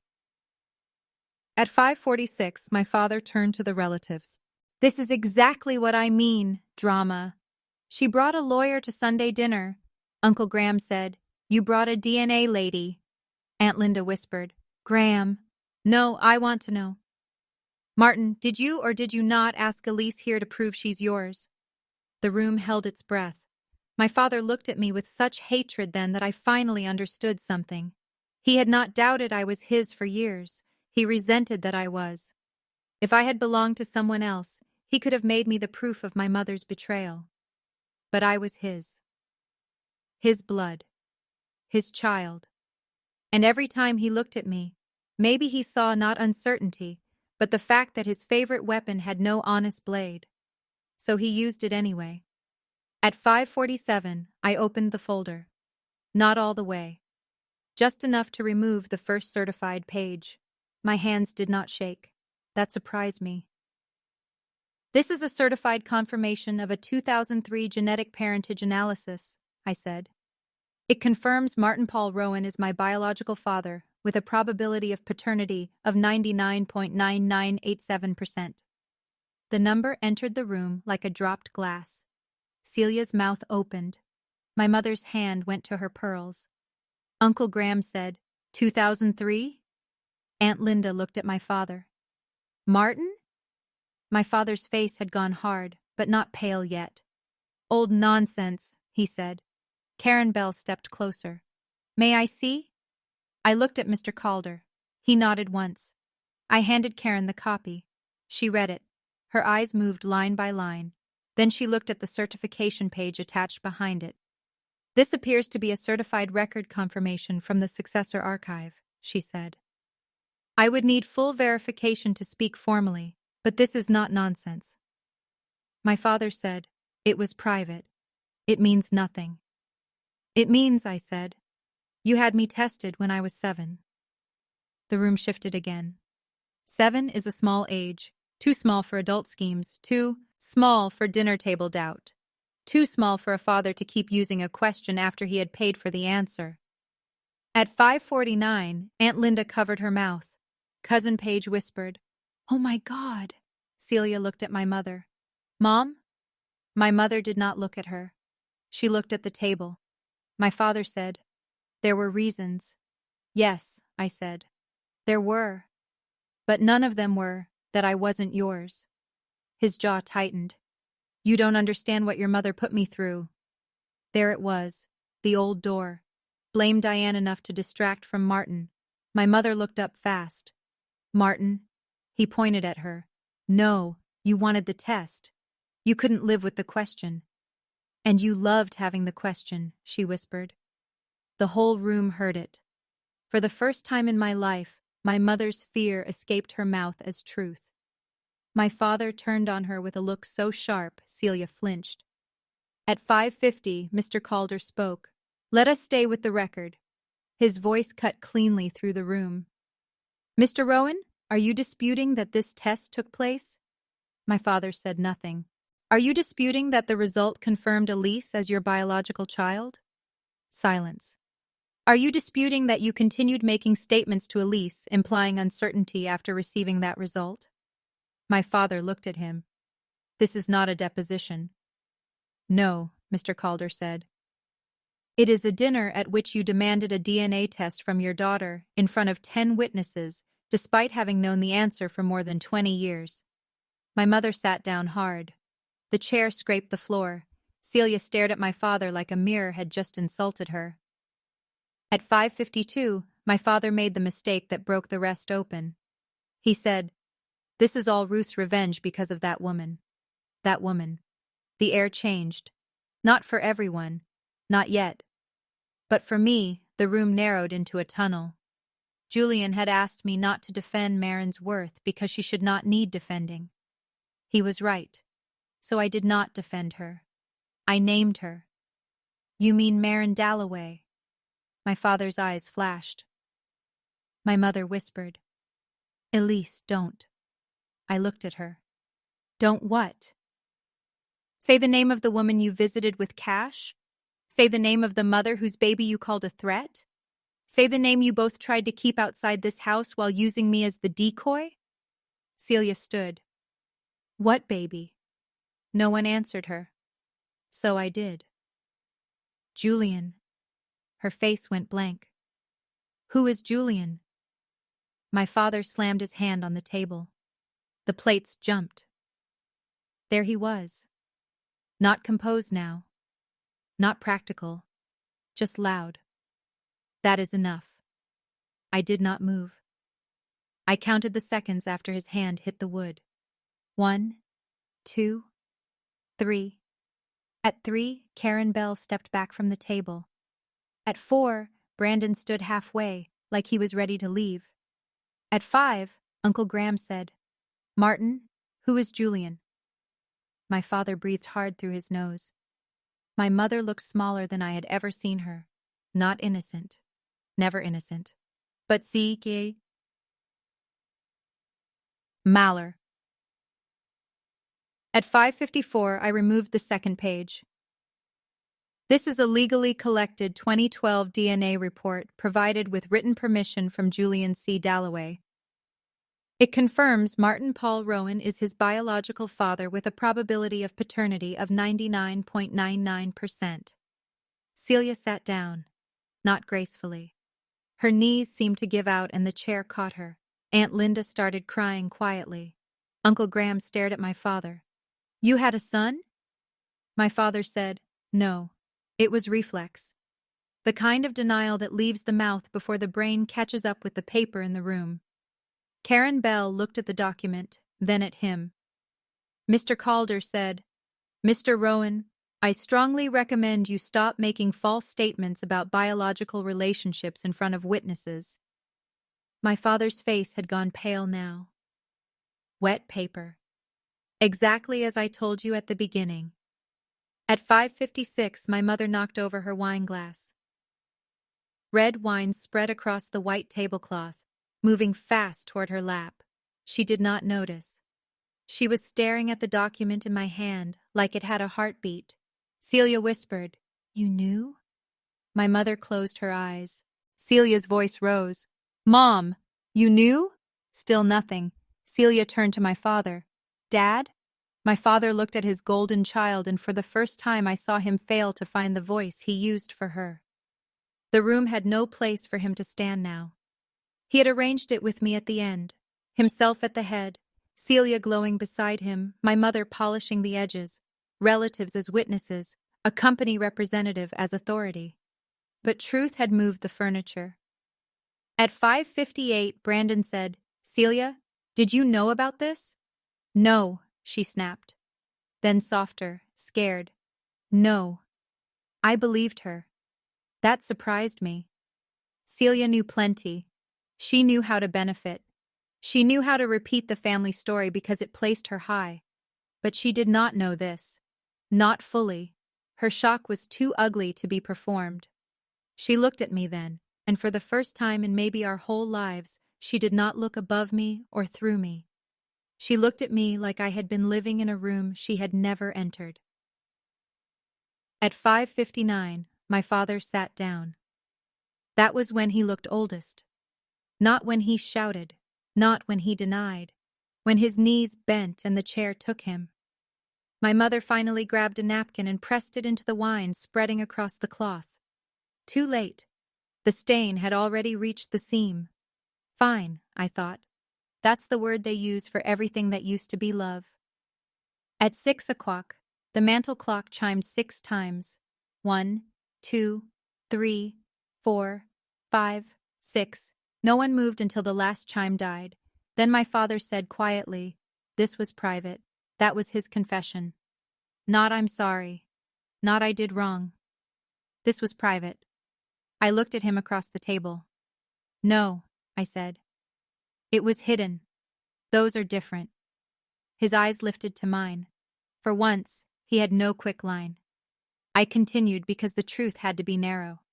"You demanded a DNA test from me tonight in front of relatives. You did that after knowing since 2003 that I am your biological daughter. You used uncertainty as a weapon for most of my life. And the reason that weapon existed was not me. It was Julian." He flinched at the name. Good. Not because I wanted pain, because names belong to people, and he had treated that one like a stain. Celia began to cry. Not pretty, not camera-ready. Her face crumpled in a way that made her look younger, almost like the girl in the hallway mirror holding my mother's photo beside her own face. "He's older than me?" she asked. No one answered. "Yes," I said. She looked at my father. "You had him while you were married to Mom?" My father rubbed his forehead. "Celia, answer me." My mother whispered, "Yes." Celia looked at her. "And you stayed?" My mother's face twisted. "I had children." "You had one child already," Celia said. "Me." The sentence hit my mother harder than anything I had said, because Celia was the voice she had protected. Celia was the daughter she had lifted, polished, centered. Hearing judgment from me could be filed under resentment. Hearing it from Celia had nowhere easy to go. At 6:05, Uncle Graham stood. "I need air." He walked out to the back porch, and Aunt Linda followed, crying into a napkin. Paige and Mark whispered together, then left the table without asking permission. Karen Bell quietly packed her portfolio. "I will not be participating in any testing tonight," she said. My father did not answer. She looked at me. "Ms. Rowan, I'm sorry for my part in this setting. I was not given full information." I nodded. "Thank you for saying that." She left at 6:08. The roast beef sat untouched in the center of the table, cooling under the chandelier. My mother had spent hours on that meal. It no longer mattered. Food is often the first costume to fail in a house like that. At 6:10, Mr. Calder said, "Elise, do you want to continue?" Again, my choice. I looked around. The room was no longer full. Just the core. My father, my mother, Celia, Brandon, Mr. Calder, me. 6 people in Ruth's absence, which felt larger than any of us. "Yes," I said, briefly. My father muttered, "Of course." I ignored him. I looked at Celia. "You once said I found old paper to make myself powerful for once." Her face reddened. "I didn't know." "No," I said. "You didn't. But you didn't need to know everything to know you were being cruel." She looked down. I turned to my mother. "You told me he was hurt. You told me you kept the family together. But you did not keep the family together. You kept the family image together. Those are different." My mother's hands twisted the wine-stained napkin. "I did what I thought I had to do." "I believe that," I said. She looked up, startled. Then I finished. "And what you thought you had to do hurt children. Children. Me. Celia, though she did not understand yet. Julian most of all. Even maybe the version of my father who could have been decent if one adult had forced the truth early enough. But mercy is not pretending damage did not happen. Mercy is refusing to add more than truth requires." I looked at my father last. He had not moved. His face was slack with shock, but behind it I could see anger gathering itself, looking for a path back to power. "You always said blood tells the truth," I said. His mouth tightened. "You said it when I was 8. You said it when I was 15. You said it when Celia succeeded and I was useful. You said it like blood could put me in my place." I placed the 2 DNA confirmations side by side on the table. Blood did tell the truth. It said I was yours. It said Julian was yours. It said the secret was never that I didn't belong. The secret was that you had no right to decide who did. No one spoke. That was the inversion. Not loud, not clever, just clean. Blood tells the truth. And truth had named him. At 6:16, my father said the first honest thing I had ever heard from him. "I hated looking at you sometimes." My mother made a sound. Celia whispered, "Dad?" He looked at me, not them. Not because I doubted. Because I didn't. The room went still. He swallowed. "You looked like what I couldn't control. Diane wanted the test because she thought maybe—" He stopped, looked at my mother, looked away. I don't know what she thought, but when it came back, it didn't fix anything. "No," I said, "because I was never the thing broken." His eyes closed. For 1 second, I saw not a monster, but a coward who had mistaken his own shame for someone else's stain. That did not absolve him. It only made him smaller. He said, "I should not have said those things." A late sentence. Thin. Underfed. "No," I said. "You should not have." He looked at the table. "I'm sorry." The apology sat there like a cup of water in a burned house. Necessary. Not enough. I did not rush to pick it up. My mother began crying again. "Martin." He did not look at her. Celia was shaking. Brandon put a hand near hers, not on it. Asking without asking. She let him take it. That too I noticed. At 6:22, I gathered the documents. My father watched every page go back into the folder. "You're taking them?" "Yes. They concern me. They concern people you harmed." Mr. Calder closed his folio. My mother stood, unsteady. "Elise, what happens now?" There it was. The question people ask when truth has arrived and they want it to become manageable. "I go home." "No, I mean, with us." I looked at her. "There is no us tonight." Her face crumpled. I almost softened too much. Then I remembered the voicemail, the apartment, the cash. He was not mine. The way she had let me sit for years under a question she knew was being sharpened. So I gave her honesty, not comfort. "I am not making a public post. I am not calling your church faux. I am not contacting your neighbors. I am not trying to destroy anyone, but I will not protect the lie anymore. If anyone asks me directly, I will tell the truth. If anyone repeats that I am unstable, jealous, or not Dad's daughter, I will answer with records. If Julian is contacted or harassed, I will treat that as a choice you made." My father looked away first. My mother nodded, crying silently now. Celia whispered, "Can I meet him?" The question stunned me. I looked at her. "Julian?" She nodded. I thought of Julian saying, "I have a life." "No," I said. She flinched. "Not because never. Because he is not a consequence you get to process on your schedule. He decides what contact he wants, not us." Celia looked down. For once, she did not argue. At 6:28, I walked out of the dining room. No one stopped me. Mr. Calder followed me to the porch. The evening had cooled. The sky was that soft, bruised blue that comes after sunset in September. The white roses by the door smelled faintly sweet, almost rotten up close. On the porch steps, my knees almost gave. Mr. Calder did not touch me. He only stood nearby and said, "Breathe first." I did. 1 breath. 2. 3. Inside, I heard a chair scrape, then Celia's voice rising, then my mother sobbing, then nothing clear. The house was finally making the sounds it had hidden for years. Mr. Calder said, "You did well." I shook my head. "I did records. Sometimes that is doing well."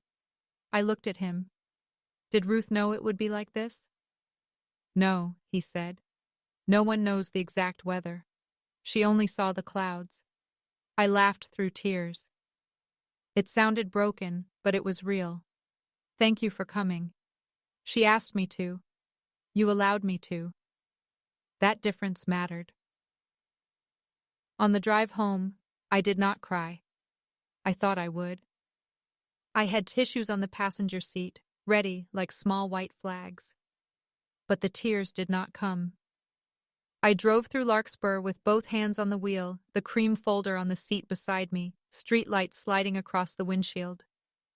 At a red light on Mercer Street, I looked at the folder and said out loud, "We did it." Not to myself, to Ruth. Then I went home, locked the door, took off the navy dress, put on sweatpants, and sat on the kitchen floor with my back against the cabinets. At 7:14, Julian texted, "You okay?" I stared at it for a long time. Then I wrote, "Not fine. Steady. He knows the room knows." 3 dots appeared. Then, "Good. Do you need to talk?" I typed yes, then deleted it. Typed no, then deleted that too. Finally, tomorrow? He replied, tomorrow. That was how family should feel, I thought. Not constant access, not demand, offered doors, respected locks. The aftermath did not come as one explosion, it came in packets. The first packet was silence. For 3 days, no one in my family contacted me. Not my mother, not Celia, not my father, not Uncle Graham. That silence was not peace. It was the sound of people deciding which version of events could survive. I went to work. I scanned documents. I answered phones. Nina looked at me on Monday morning and said, "Do I need to bring a shovel or champagne?" "Neither." "Coffee?" "Yes." She brought coffee. At lunch, I told her the short version. Not Julian's private details, not Marin's pain for office consumption. Just enough. My father demanded a DNA test. I had proof. It exposed another child. My mother knew. Nina listened without interrupting. Then she said, "I hope your grandmother is haunting them with excellent posture." That made me laugh so hard I cried.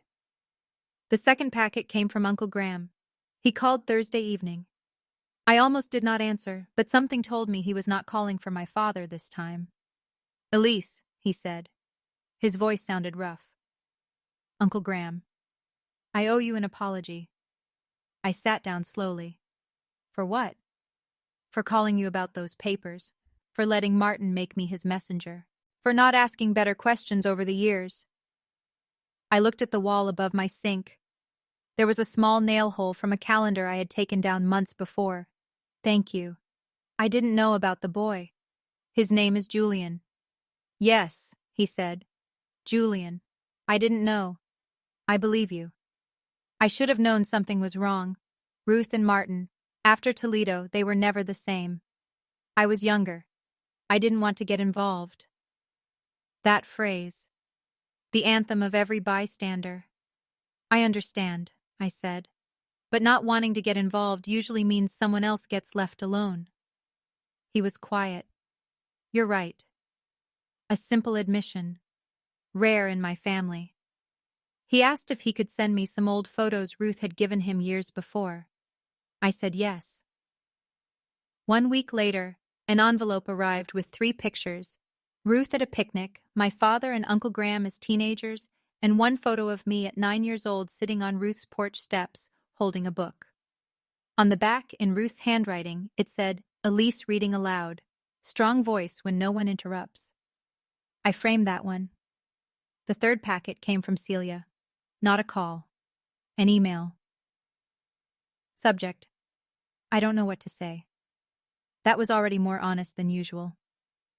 "Elise, I started this email 5 times and everything sounds either fake or too small. I didn't know about Julian. I didn't know Dad had tested you when you were little. I did know they treated you differently. I knew it helped me.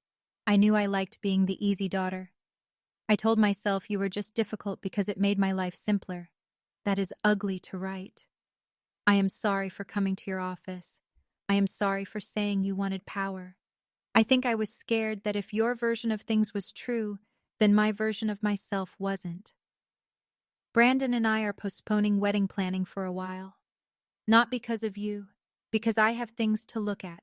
I am not asking for forgiveness right now." Celia, I read it twice. Then I closed the laptop and went for a walk. Not because I did not care, because I cared too much to answer from the first surge of relief.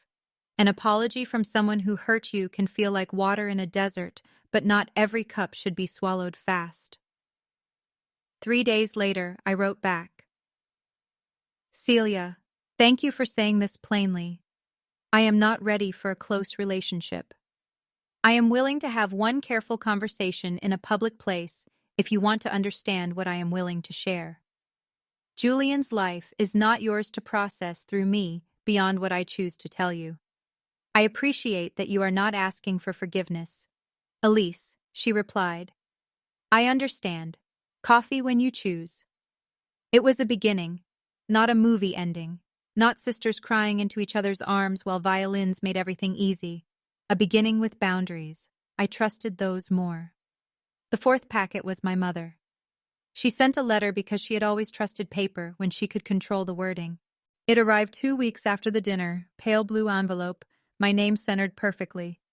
Dear Elise, I have written this many times and torn it up many times. I do not expect you to believe me, but I loved you. I love you still. I know love does not undo harm. I am only trying to begin with the truth I can say. I was humiliated when I learned about Marin. I was pregnant with you and terrified. Martin told me it was over, that she was unstable, that she wanted money and attention. I believed what I needed to believe. Then I saw the baby. Julian. I saw him. I knew he was real. I knew he was innocent. I still chose myself. That is the sentence I have avoided for 30 years. I chose myself and called it choosing my family. When Martin questioned you later, I told myself he was hurt. I told myself if I kept peace, the damage would fade. But peace without truth is not peace, it is storage. Your grandmother knew that. I hated her for knowing. I am sorry for letting you carry doubt that did not belong to you. Mom, I put the letter down, then I picked it up again. The line that stayed was not I loved you. It was I chose myself and called it choosing my family. That was the first sentence from my mother that sounded like it had cost her something. I did not answer for a month. During that month, Julian and I had our first video call. He looked like no one, and like all of us. Dark hair. My father's jaw, softened by Marin's mouth. Eyes that were not exactly Martin's, but close enough to make my chest hurt. He wore a faded Detroit EMS sweatshirt and sat at a kitchen table with a chipped green mug. Beans barked twice off-screen. For the first few minutes, we stared and laughed and looked away. Then he said, "Well, this is disturbing." I laughed. "You look like Dad if Dad had a soul and slept less," he grinned. "I'll take half of that." We talked for an hour. No grand reunion. No promise. He asked about Ruth's last years. I told him about the cedar box, the porch swing, the ginger snaps, the way she wrote his birthday every year. He looked away when I said that. I pretended not to notice because people deserve privacy, even from sympathy. At the end, he said, "I don't know what we are." Me neither. Okay. Okay. That was enough. A week later, I mailed him copies of the notebook pages about his birthdays and a scanned photograph of Ruth from the year he would have met her at the diner. He sent back a photo of Marin in her 40s, sitting on a porch with a cup of coffee, hair streaked with gray, smiling at someone outside the frame. My mother had called her that woman. I saved the photo under her name. Marin Dalloway, a person. That's the whole sentence. The fifth packet was my father. He did not call. He did not write for 6 weeks. Then, on a cold Saturday in November, he came to my apartment building. He did not buzz up. Mrs. Alvarez saw him in the lobby and called me. "There is a serious man downstairs," she said. "Looks like he irons his jeans emotionally." Even then, I almost laughed. I went down, but I did not invite him upstairs. That was important. He stood near the mailboxes in a wool coat, hands bare, hair more gray than I remembered. He looked out of place in my building. Too formal, too large. Like a piece of old furniture someone had delivered to the wrong address. "Elise," he said. "Dad?" The word felt strange. He looked toward the stairs. "Can we talk?" "Here." His jaw tightened, then relaxed. He nodded. "I deserve that." I said nothing. He held an envelope but did not offer it yet. "I met him," he said. My heart kicked. "Julian?" He nodded once. I went very still. "When?" "Last week." He agreed to coffee. In Toledo. I had not known. For one hot second, I felt betrayed. Then I caught myself. Julian owed me honesty only about what involved me. His choices with his father belonged to him. How was it? My father looked at the floor. Hard. That was such a small word for 30 years. "He looks like me," he said. "Yes." He looks like himself, too. That surprised me. Maybe someone had told him. Maybe he had learned one decent sentence. He does, I said. My father's hand tightened around the envelope. I apologized to him. And? He listened. He did not accept it. Good, I thought. Out loud, I said. That was his right. I know. He looked at me then. I am trying not to ask for anything. Then don't. The words came out sharper than I planned, but I did not take them back. He nodded. I came to give you this. He held out the envelope. I did not take it. What is it? A letter. And copies of a life insurance policy I set up years ago and never told anyone about. My stomach tightened. I don't want money from you. It isn't for you. It was mean. It for Julian. I never sent the papers. I paid into it for 9 years, then stopped. It lapsed. There is no value now. Then why give it to me? Because it proves I thought about doing something and chose not to. I thought you might want the record. That sentence hurt more than I wanted it to. He had learned our language too late. I took the envelope. Our fingers did not touch. Thank you. He nodded. Elise, I am sorry. I looked at him. In the lobby light, he looked old. Not harmless. Age does not erase harm, but old. A man standing under the weight of records he had not kept, and records kept against him. I heard you the first time. He flinched. I let the silence stand. Then I said, I'm not ready to forgive you. I know. I don't know if I will be. He swallowed. I know. But I'm glad you met him. His eyes filled, though no tears fell. So am I. That was the mercy beat. Not an embrace, not absolution. Not me making his late regret into my new responsibility. Just this. I did not deny that one decent action had happened. I let it be what it was. Then I went upstairs. The envelope sat on my table for 2 days before I opened it. Inside were copies of the lapsed policy, a letter to Julian never sent, and a shorter note to me. Elise, I used doubt because I was ashamed. That is not an excuse. It is the truest sentence I have. You were mine. I knew it. I punished you anyway. Dad, I kept it. Not because it healed me. Because truth belongs in the file. If you have ever waited years for someone to say the sentence that should have been simple, you know the strange grief of finally hearing it too late. Comment the word truth if you made it this far, and remember this part. An apology can be real and still not buy its way back into your life. Stay with me for the end, because walking away was not the bitter part. It was the first peaceful thing I did. By winter, the family had changed shape. Not healed. Changed. My parents separated in January. My mother moved into a townhouse near the library, small but immaculate with white curtains and no red door. She joined a church grief group even though no one had died, which felt both dramatic and accurate. My father stayed in the Pine Hollow house for a while, then listed it in March. The dining table went into storage because nobody wanted it. Celia postponed the wedding by a year. For once, no one blamed me directly, at least not where I could hear it. Maybe they did elsewhere. I stopped auditioning for rooms I was not in. Celia and I had coffee in December at a bakery on Mercer Street. She arrived without makeup, which I noticed because Celia had once treated mascara like a moral duty.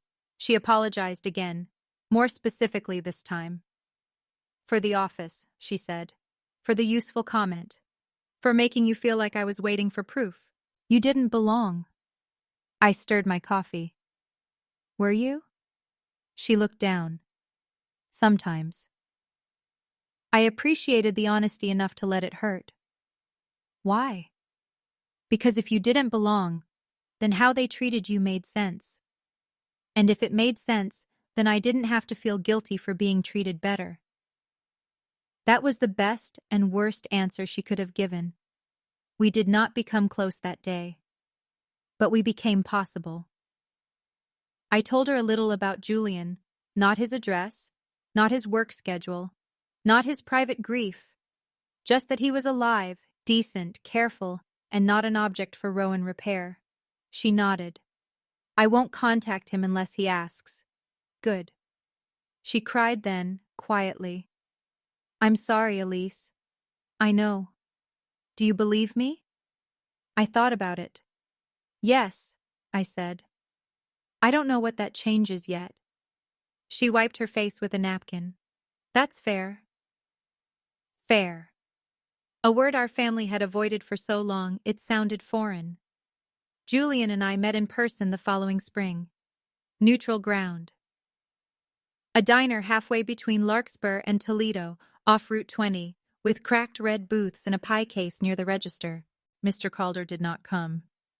No parents, no Celia, just us. I arrived early. He arrived exactly on time. For 1 second we stood beside the hostess stand and looked at each other. Then he said, "This is still disturbing." I laughed, and the laugh broke the glass. We hugged. Not long, not cinematic. A careful hug between two people, related by blood and introduced by damage, trying not to make the other carry too much too fast. He smelled like soap, coffee, and cold air. We sat in a booth and ordered pancakes at 2 p.m. because neither of us wanted lunch to be sensible. We talked about Ruth, Marin, work, bad coffee, and the weirdness of noses. He had my father's hands. I had Marin's son's laugh in my ears. Family is strange that way. It gives you mirrors you did not ask for and windows you did not know you needed. At one point, Julian took an envelope from his jacket. My mom kept this, he said. Inside was a birthday card from Ruth, a cartoon bear holding balloons, $10 still tucked inside. Ruth's handwriting. Julian, I hope you draw something wonderful today. He had kept it for 22 years. I touched the edge of the card. She loved you, I said. He nodded, eyes on the table. I think so. No, I said gently. She did. He looked at me then, and there it was, the thing records can prove and still not fully give. The human weight of being remembered. After lunch, we stood in the parking lot for a while, neither of us knowing how to leave. Cars moved behind us. A truck hissed by on the highway. The sky was wide and gray. Julian said, "What do you call this?" I knew what he meant. Us, the mess, the connection, the after. I don't know, I said. Maybe not everything needs a name right away. He nodded. Careful, careful. We met again 2 months later, then again, slowly because slow was the only respectful speed. My mother asked once, by letter, whether Julian would ever speak to her. I asked him. He said not now. I told her not now. She wrote back, "Thank you for asking him instead of answering for him." That was growth. Small, late, real. My father tried to build a relationship with Julian. I do not know how far that went. Julian told me pieces when he wanted. Coffee. One awkward dinner. A visit to Marin's grave where my father stood with flowers and no right words. He cried, Julian told me. How did you feel? Angry, sad, annoyed that he waited until she couldn't hear it. Yes. Also glad he came. All of those can fit. He sighed. Families are stupid. Extremely. We laughed. That became part of our language. Not making light, making room. As for me, I stopped going to Sunday dinner. That may sound small after DNA tests and secret sons and public reversals, but for me, it was one of the largest freedoms. Sunday evenings became mine. At first, I did not know what to do with them. I had spent so many years shaping the end of my week around a table where I was measured badly. The first Sunday I stayed home on purpose. I cleaned my apartment, made soup, and felt guilty by 5:30. My body expected tension. It did not know how to digest peace. So I built new rituals, soup in winter, long walks in spring, grocery shopping at the quiet store across town, calls with Julian when he was off shift, coffee with Celia sometimes, letters from my mother answered when I had the space, silence from my father answered with silence. I kept working at Mercer Vale. I eventually became records manager with a raise that made my mother say, "That's wonderful," and then stop, maybe realizing how many years she had made my work sound small. Mr. Vale retired halfway the next year, and Nina and I reorganized the entire file system while eating takeout noodles on the floor after hours. The cream folder stayed in my safe. Ruth's cedar box stayed on my bookshelf. Sometimes people ask why I keep it visible. Why not put it away? Why not move on? Because moving on is not the same as pretending the road behind you vanished. The box reminds me that someone saw, that someone prepared, that a girl in a pantry chair was not imagining the tilt of the room. That paper can be a shield when people with louder voices try to rename your life. Inside the cedar box now, I keep Ruth's note, copies of the key records, the photo of Julian with the toy truck, Marin's porch photo, Celia's first honest email, my mother's letter, and my father's note. Not because all harm is equal, because all truth belongs somewhere. And I decide where now. Not my father, not my mother, not the dining room. Me. The last time I saw my father, he looked smaller. We met at a lawyer's office to sign final paperwork related to Ruth's remaining items because the UN. Ivers has a sense of irony and paperwork outlives nearly everything. He handed me Ruth's old mantel clock. "Diane never liked it," he said. "I know. I thought you might. I do." He nodded. At the door, he stopped. "Elise." I looked at him. "Blood tells the truth," he said. For a second, the old sentence stood between us, wearing its old coat. Then he added, "But it doesn't tell the whole truth." I should have known that. It was not enough. It was something. I took the clock home. It sits on my shelf now near the cedar box. It chimes a little late no matter how often I set it, which feels right. Some truths arrive late too. They can still be heard. So that is my story. My father demanded a DNA test at dinner because he thought blood would put me back in the small chair he had built for me. But blood told the truth.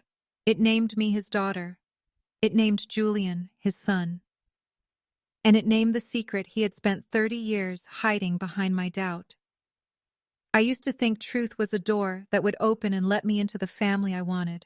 I was wrong. Truth was the door that let me out. If you have lived under a question someone else kept asking because it served them, I hope you hear me clearly. You do not have to spend your life proving your place to people who benefit from making it uncertain. Keep your records. Keep your voice. Keep the part of you that counts the seconds until you are safe enough to speak. And when the room is finally arranged against you, remember this. You do not have to shout to be believed by yourself. Sometimes you only have to open the folder. That's my story. If it stayed with you, comment folder and tell me where you are watching from. Subscribe if you want more calm stories about truth, dignity, and the quiet moment when the record finally speaks.